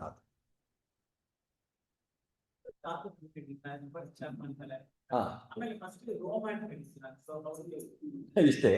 ಅಲ್ಲಿ ಏನಿದೆ ಅಂದರೆ, ನೀವು ಭಾಳ ನನ್ನನ್ನು ಚೆನ್ನಾಗಿ ಹಿಡಿದಾಕ್ಬಿಟ್ಟಿದ್ದಾರೆ. ಈಗ ತ್ವಕ್ ಚರ್ಮ ಅಂತ ಹೇಳಿದೆ ನಾನು, ತ್ವಕ್ ಚರ್ಮ ಅಂತ. ಈಗ ತ್ವಕ್ ಅಂದ್ರೆ ಏನು, ಚರ್ಮ ಅಂದ್ರೆ ಏನು ಅಂತ ಪ್ರಶ್ನೆ. ತ್ವಕ್ ಮತ್ತು ಚರ್ಮ ಸುಮಾರು ಒಂದೇ ಅಲ್ವಾ? ತ್ವಕ್, ಚರ್ಮ, ಮಾಂಸ, ರುಧಿರ, ಮಜ್ಜ, ಸ್ನಾಯು, ಅಸ್ಥಿ ಅಂತ ಸಪ್ತಧಾತುಗಳನ್ನು ನಾವು ಹೇಳ್ತೇವೆ. ಈ ಸಪ್ತಧಾತುವಿನಲ್ಲಿ ಮೊದಲನೇದು ತ್ವಕ್, ಆಮೇಲೆ ಚರ್ಮ ಅಂತ. ತ್ವಕ್ ಮತ್ತು ಚರ್ಮ ಒಂದೇ ಅಲ್ವಾ ಅಂತ ಒಂದು ಪ್ರಶ್ನೆ. ಅದಕ್ಕೆ ನಾನು ತ್ವಕ್ಕನ್ನು ರೋಮ ಅಂತ ಹೇಳಿದೆ. ಈಗ ತ್ವಕ್ ಅಂದ್ರೆ ಈ ಹೊರಗಿನ ಚರ್ಮ ಉಂಟಲ್ಲ, ಹೊರ ಮೇಲ್ಪದರದ ಚರ್ಮ ಉಂಟಲ್ಲ, ಅದಕ್ಕೆ ತ್ವಕ್ ಒಂದೇ. ಒಂದು ಬೆಂಕಿ ತಾಗಿದ್ರೆ ಒಂದು ಚರ್ಮ ಹೋಗಿ ಒಳಗೆ ಇನ್ನೊಂದು ಚರ್ಮ ಉಂಟಲ್ಲ, ಸಾಸಿವೆ ಬಿದ್ದರೆ ಸಿಕ್ಕಾಪಟ್ಟೆ ನೋವಾಗುವ ಒಂದು ಚರ್ಮ, ಆ ಚರ್ಮಕ್ಕೆ ಚರ್ಮ ಅಂತ ಹೆಸರು. ಅದೇ ಎರಡು ಪದರದ ಚರ್ಮ ಇದೆ. ಹೊರಪದರದ ಚರ್ಮ ಏನಿದೆ ಅದು ರೋಮ ತಾಗಿದ್ರು ಕೂಡ ನಮ್ಗೆ ಗೊತ್ತಾಗುತ್ತೆ. ಅದರಿಂದ ಆ ರೋಮವನ್ನು ನಾನು ಹಾಗೆ ಹೇಳಿದ್ದೆ. ಅದು ಉಪನಿಷತ್ತಿನಲ್ಲಿ ಹಾಗುಂಟು. ಅಲ್ಲಿ ಗಾಯತ್ರಿ ಲೋಮಾನಿ ಅಂತ ಲೋಮದಿಂದ ಶುರು ಮಾಡ್ತಾರೆ. ಆಮೇಲೆ ಉಷ್ಣಿಕ್ ತ್ವಕ್ ಅಂತ ಅಲ್ಲಿಂದ ಮತ್ತೆ ತ್ವಕ್, ಆಮೇಲೆ ಮಾಂಸ, ಆಮೇಲೆ ಮಜ್ಜ. ಹೀಗೆ ಸಪ್ತ ಛಂದಸ್ಸುಗಳು ಸಪ್ತ ಧಾತುಗಳಲ್ಲಿ ಉಂಟು ಅಂತ ಒಂದು ಉಪಾಸನೆ ಇದೆ. ಅಲ್ಲಿ ತ್ವಕ್ಕನ್ನು ರೋಮ ಅಂತ ಕರೆದಿದ್ದಾರೆ. ಹಾಗಾಗಿ ನಾನು ರೋಮ ಅಂತ ಹೇಳಿದೆ. ಅದು ತೊಗಲು, ತ್ವಕ್ ಅನ್ನೋದ್ರಿಂದ ತೊಗಲು ಅಂತ ಬಂದಿದೆ. ಅಂದರೆ ಸ್ಪರ್ಶನ ಜ್ಞಾನ ಯಾವುದರಿಂದ ಬರ್ತದೋ ಅದು ತ್ವಗಿಂದ್ರಿಯ. ಶರೀರವನ್ನು, ಅದು ಸಕಲ ಶರೀರ ವರ್ತಿ, ಶರೀರದ ಎಲ್ಲ ಕಡೆ ಇದೆ. ನಾಲಿಗೆಗೆ ಚರ್ಮ ಇಲ್ಲ, ಆದರೆ ತ್ವಗಿಂದ್ರಿಯ ಉಂಟು. ಯಾಕಂದ್ರೆ ನಾಲಿಗೆ ಮುಟ್ಟಿದ್ರೆ ನಮಗೆ ಗೊತ್ತಾಗ್ತದೆ. ಚರ್ಮ ಬೇರೆ, ತ್ವಗಿಂದ್ರಿಯ ಬೇರೆ. ಸ್ಪರ್ಶ ಜ್ಞಾನ ಯಾವುದರಿಂದಾಗಿ ನಮಗೆ ಬರ್ತದೋ ಅದು ತ್ವಗಿಂದ್ರಿಯ. ಶರೀರದ ಚರ್ಮದಲ್ಲಿ ಇರುವ ಇಂದ್ರಿಯ, ಆದರೆ ಚರ್ಮದಲ್ಲಿ ಮಾತ್ರ ಇರುವುದಲ್ಲ, ಚರ್ಮ ಇಲ್ಲದೆ ಇರುವ ಜಾಗದಲ್ಲೂ ಆ ತ್ವಗಿಂದ್ರಿಯ ಇದೆ. ಎಲುಬಿನಲ್ಲಿ ಅದಿಲ್ಲ, ಅಂದರೆ ಹಲ್ಲಿನಲ್ಲಿ ತ್ವಗಿಂದ್ರಿಯ ಇಲ್ಲ. ಹಲ್ಲು ಮುಟ್ಟಿದ್ರೆ ಗೊತ್ತಾಗುದು, ಯಾಕೆಂದ್ರೆ ಆ ಕೆಳಗಿನ ಭಾಗಕ್ಕೆ ಒತ್ತಿದ್ದು ಗೊತ್ತಾಗೋದ್ರಿಂದ ಗೊತ್ತಾಗುದು. ಇಲ್ಲದ್ರೆ ಎಲುಬಿನಲ್ಲಿ ತ್ವಗಿಂದ್ರಿಯ ಇಲ್ಲ ಅಂತ ಹೀಗೆ ಕಾಲ. ಹಾ, ಹೌದು, ಅದೆಲ್ಲ ಹೇಳಿಲ್ಲ ನಾನು. ಅದು ಒಂದೊಂದು ಜಾಗದಲ್ಲಿ ನಮ್ಮ ಮೂಲಾಧಾರಾದಿ ಏನು ಚಕ್ರಗಳಿದ್ದಾವೆ, ಅದರಲ್ಲಿ ಒಂದೊಂದರಲ್ಲಿ ಒಂದೊಂದು ದೇವತಾ ಸ್ವರೂಪದ ಚಿಂತನೆ ಇದೆ. ಅದರಲ್ಲಿ ಮೂಲಾಧಾರದಲ್ಲಿ ಗಣಪತಿ ವಿಶ್ವಂಭರನನ್ನು ಉಪಾಸನೆ ಮಾಡ್ತಾ ಇರೋದು. ಮೂಲಾಧಾರದ ದೇವತೆ ಗಣಪತಿ. ನಾನು ಅನಿರುದ್ಧ ಅನ್ನುವ ಭಗವಂತನ ರೂಪ ಮಾತ್ರ ಹೇಳಿದೆ. ಅಲ್ಲಲ್ಲಿಗೆ ಈಗ ನಾನು ಕಣ್ಣಿಗೆ ಗರುಡ ಅಂತ ಹೇಳಿದೆ. ಯಾವುದು, ಹುಬ್ಬಿನ ಮಧ್ಯದಲ್ಲಿ ಗರುಡ ಕೃಷ್ಣನನ್ನು ಉಪಾಸನೆ ಮಾಡಿ. ಹಾಗೆ ಮೂಲಾಧಾರದಲ್ಲಿ ಗಣಪತಿ ವಿಶ್ವಂಭರನ ಉಪಾಸನೆ ಮಾಡ್ತಾ ಇದ್ದಾನೆ. ಅದಕ್ಕೋಸ್ಕರ ಗಣಪತ್ಯ ತೋರುವ ಶೀರ್ಷದಲ್ಲಿ ತ್ವಮ್ಮೂಲಾಧಾರ ಸ್ಥಿತೋಸಿ ನಿತ್ಯಂ ಅಂತ ಒಂದು ಮಾತು ಬರ್ತದೆ. ಮೂಲಾಧಾರದಲ್ಲಿ ಸ್ಥಿತನಾಗಿರ್ತಕ್ಕಂಥವ ಗಣಪತಿ ಅಂತ ಒಂದು ಮಾತು ಬರ್ತದೆ. ಸರಿ ಇದೆ. ಹಾ ಹಾ ಹಾ ಊರ್ಧ್ವ ಪುಂಡ್ರಕ್ಕೂ ನಾಡಿ ಚಿಂತನೆಗೂ ಬಹಳ ನಿಕಟವಾದ ಸಂಬಂಧ ಇದೆ. ಅದನ್ನು ವಿಷ್ಣು ತೀರ್ಥರು ಸನ್ಯಾಸ ಬದ್ಧತೆಯಲ್ಲಿ ಹೇಳ್ತಾರೆ, ಬ್ರಹ್ಮನಾಡಿ ಕ್ರಮೇಣ ಅಂತ ಹಾಗೆ ಹೇಳಿದೆ ಅಲ್ವಾ. ಹಾಗೆ ನಮ್ಮ ನಾಡಿ ಯಾವ ಕ್ರಮದಲ್ಲಿದೆಯೋ ನಾವು ಗೋಪಿಚಂದನ ನಾಮ ಹಾಕಿಕೊಳ್ಳುವುದು ಕೂಡ ನಾಡಿ ಕ್ರಮದಲ್ಲೇ. ಅಂದರೆ ಈ ಸುಷುಮ್ನಾ ನಾಡಿ ನೇರವಾಗಿದೆ, ಪಕ್ಕದಲ್ಲಿ ಇಡಾ ಪಿಂಗಲ ಇದೆ. ನಾವು ಪಕ್ಕದಲ್ಲಿ ಹಾಕುವ ನಾಮ ಆ ಸುಷುಮ್ನೆಯ ಕಡೆಗೆ ಬರುವ ಹಾಗಿರ್ಬೇಕು, ಹೀಗೆ ನಾಮ ಹಾಕಬಾರ್ದು, ಆ ಕಡೆ ಎಳೆಯುವುದಲ್ಲ. ಬ್ರಹ್ಮನಾಡಿ ಕ್ರಮೇಣ ಬ್ರಹ್ಮನಾಡಿಯ ಕಡೆಗೆ ಇಳಾ ಪಿಂಗಳಗಳನ್ನು ಎಳೆಯುವ ಹಾಗೆ ಈ ಕೈಗಳಲ್ಲಿ ಹಾಕುವ ನಾಮವು ಕೂಡ ಒಳಮುಖವಾಗಿ ಬರುವ ಹಾಗೆ ಇರಬೇಕು. ಕಂಠದಲ್ಲೂ ಕೂಡ ಹಾಗೆ. ಅಂದರೆ ಸುಷುಮ್ನಾ ನಾಡಿಗೆ ನಮ್ಮ ಶಕ್ತಿ ಕೇಂದ್ರಗಳನ್ನೆಲ್ಲವನ್ನು ಕೂಡ ಉಜ್ಜೀವನಗೊಳಿಸುವ ಪ್ರಕ್ರಿಯೆ ಶರೀರವನ್ನು ಒರೆಸುವುದರ ಮೂಲಕ, ಆ ಮಣ್ಣಿನಿಂದ ಅರ್ಥಾತ್ ಗೋಪಿಚಂದನದ ಮೂಲಕ ಶರೀರವನ್ನು ನೀವುವುದರ ಮೂಲಕ ನಾಡಿ ಉದ್ಬೋಧನೆ ನಡೆಸುವಂತಹ ವಿಧಾನ ಅದರಲ್ಲಿ ಸೇರಿದೆ. ಆದ್ರಿಂದ ಆಜ್ಞಾಚಕ್ರದಿಂದ ನಾವು ನಾಮ ಎಲ್ಲಿಂದ ಎಲ್ಲಿಯ ತನಕ ಹಾಕಬೇಕು ಅಂತ ಕೇಳಿದರೆ, ಗೋಪಿಚಂದನ ನಾಮ ಅದು ಆಜ್ಞಾಚಕ್ರದಿಂದ ಬ್ರಹ್ಮರಂಧ್ರದ ತನಕ ಎಳಿಬೇಕು. ಅಲ್ಲೆಲ್ಲ ತಲೆಗೂದಲು ಅಡ್ಡ ಬರ್ತದೆ, ಅದಕ್ಕೆ ಅಷ್ಟು ಬೋಳಿಸಿ ಅಲ್ಲಿ ಜುಟ್ಟು ಬಿಟ್ಟರೆ ತುಂಬ ಅನುಕೂಲ ಆಗ್ತದೆ ಅಂತ ಲೆಕ್ಕ. ಅಲ್ಲಿಯ ತನಕ ಕೆಲವರು ಬೋಳಿಸಬೇಕಾಗಿಲ್ಲ, ಅನುಕೂಲ ಇರ್ತದೆ. ಅಲ್ಲಿಂದ ಅಲ್ಲಿಯ ತನಕ ಎಳಿಬೇಕು. ಗೋಪಿಚಂದನ ಹಾಕಿದ್ದು ಇಲ್ಲಿಂದ ಇಲ್ಲಿಯ ತನಕ ಎಳೆಯುವ ತನಕ ಕಾಣಿಸುತ್ತೆ, ಆಮೇಲೆ ಅಲ್ಲಿಯ ತನಕ ಕಾಣಿಸೋದಿಲ್ಲ, ಯಾಕಂದರೆ ಅಲ್ಲಿಗೆ ಗೋಪಿ ಮುಗಿಯುತ್ತೆ. ಆದರೆ ಎಳೆಯುವುದು ಅಲ್ಲಿಯ ತನಕ. ನಾವೀಗ ನಾಮ ಹಾಕುವಾಗಲೂ ಇಲ್ಲಿಂದ ಹೀಗೆ ಎಳಿತೇವೆ, ಅಲ್ಲೇನು ಅಂಟುವುದಿಲ್ಲ, ಆದರೆ ಇಲ್ಲಿ ತನಕ ಅಂಟುತ್ತದೆ, ಆಮೇಲೆ ಅಂಟುವುದಿಲ್ಲ. ಆದರೆ ಎಳೆಯುವುದು ಮಾತ್ರ ಅಲ್ಲಿ ತನಕ ಎಳಿಬೇಕು ಅಂತ, ಯಾಕಂದರೆ ನಾಡಿ ಚಿಂತನೆಗೂ ಆ ನಾಮವನ್ನು ಎಳೆಯುವುದಕ್ಕೂ ಒಂದು ಸಂಬಂಧ ಇದೆ. ಇವತ್ತಿಗೆ ಇಲ್ಲಿ ಉಪಸಂಹಾರ ಮಾಡೋಣ. ಶ್ರೀಕೃಷ್ಣಾರ್ಪಣಮಸ್ತು. ಬೇಗ ಮುಗಿಸಿದ್ದಕ್ಕೋಸ್ಕರ ಧನ್ಯವಾದ.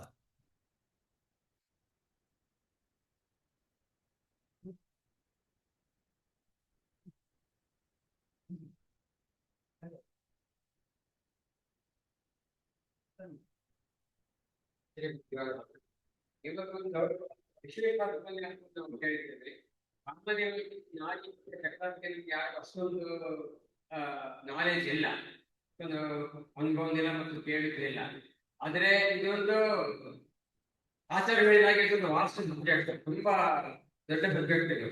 ಆದ್ರೂ ನಮ್ಗೆ ಎಷ್ಟು ಜೀರ್ಣಿಸಿಕೊಳ್ಳಿಕ್ಕೆ ಸಾಧ್ಯ ಉಂಟು ಅಷ್ಟಕ್ಕೆ ಒಂದೂವರೆ ಗಂಟೆಯಲ್ಲಿ ಆಚಾರ ತುಂಬಾ ಅದ್ಭುತವಾಗಿ ಹೇಳಿ ನಮ್ಮ ಜ್ಞಾನವನ್ನು ತಿಳಿಸಿದ್ದಾರೆ. ಮುಖ್ಯವಾಗಿ ಇಲ್ಲಿ ಸಂದೇಶ ಏನಂದ್ರೆ, ಮಧ್ವಾಚಾರ್ಯರು ಹಾಕಿಕೊಟ್ಟ ದಾರಿಯಲ್ಲಿ ನಮ್ಮ ದೇಹದೊಳಗೆ ಇರಬೇಕಾದ ನಾಡಿ ಮತ್ತೆ ಚಕ್ರವನ್ನು ಅರ್ಥೈಸಿಕೊಂಡು ಅದರಲ್ಲಿ ಅಂತರ್ಯಾಮಿಯಾದಂತಹ ಭಗವಂತನ ಚಿಂತನೆಯನ್ನು ಮಾಡಿಕೊಂಡು ಧ್ಯಾನ ಮಾಡಿಕೊಂಡು ನಮ್ಮ ಜೀವನವನ್ನು ಸಾರ್ಥಕ ಮಾಡಿಕೊಳ್ಳಬೇಕೆಂಬ ಒಂದು ಅದ್ಭುತವಾದ ಸಂದೇಶವನ್ನು ಕೊಟ್ಟಿದ್ದಾರೆ. ಹಾಗೂ ಇನ್ನೊಂದು ಅಂದ್ರೆ, ನಾವು ಧ್ಯಾನ ಮಾಡಿಕೊಂಡು ಅಂತರ್ಮುಖಿಯಾಗಿ ನಮ್ಮೊಳಗಿನ ಆ ಓಂ ಅಂತ ಒಂದು ನಾಗ ಕೇಳುವ ಒಂದು ಅಭ್ಯಾಸ ಮಾಡಿಕೊಂಡು ನಮ್ಮ ಜೀವನ ಸಾರ್ಥಕ ಮಾಡಿಕೊಂಡು ಧವಳವಾದ ಒಕ್ಕೂಟದ ಪರವಾಗಿ ಆಚಾರ್ಯರಿಗೆ ಪ್ರಣಾಮ ಪೂರ್ವಕವಾಗಿ ಧನ್ಯವಾದ ಅರ್ಪಿಸುತ್ತಾ ಇದ್ದೇನೆ. ಹಾಗೂ ಇಲ್ಲಿ ಸೇರಿರ್ತಕ್ಕಂಥ ಎಲ್ಲ ಶ್ರೋತೃಗಳಿಗೂ ಕೂಡ ಧವಳವಾದ ಒಕ್ಕೂಟದ ಪರವಾಗಿ ಧನ್ಯವಾದ.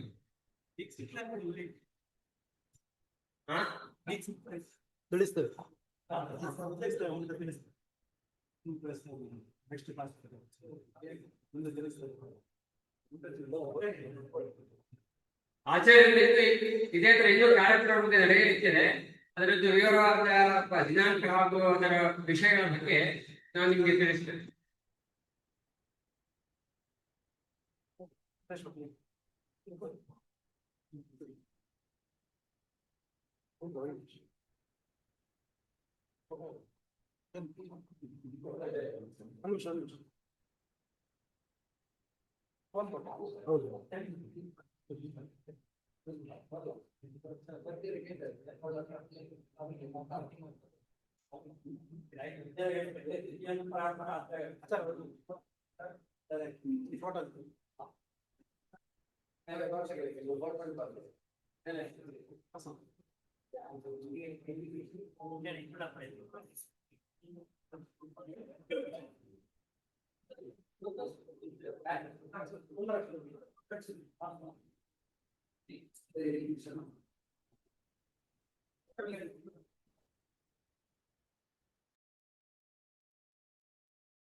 ಇನ್ನೊಂದು ಆಫೀಸಲ್ಲಿ ಕೊಂತ ಬಿಡೋದು. ಹೌದು, ಆ ಸಂತೋಷ ಬೇಕು ನನಗೆ.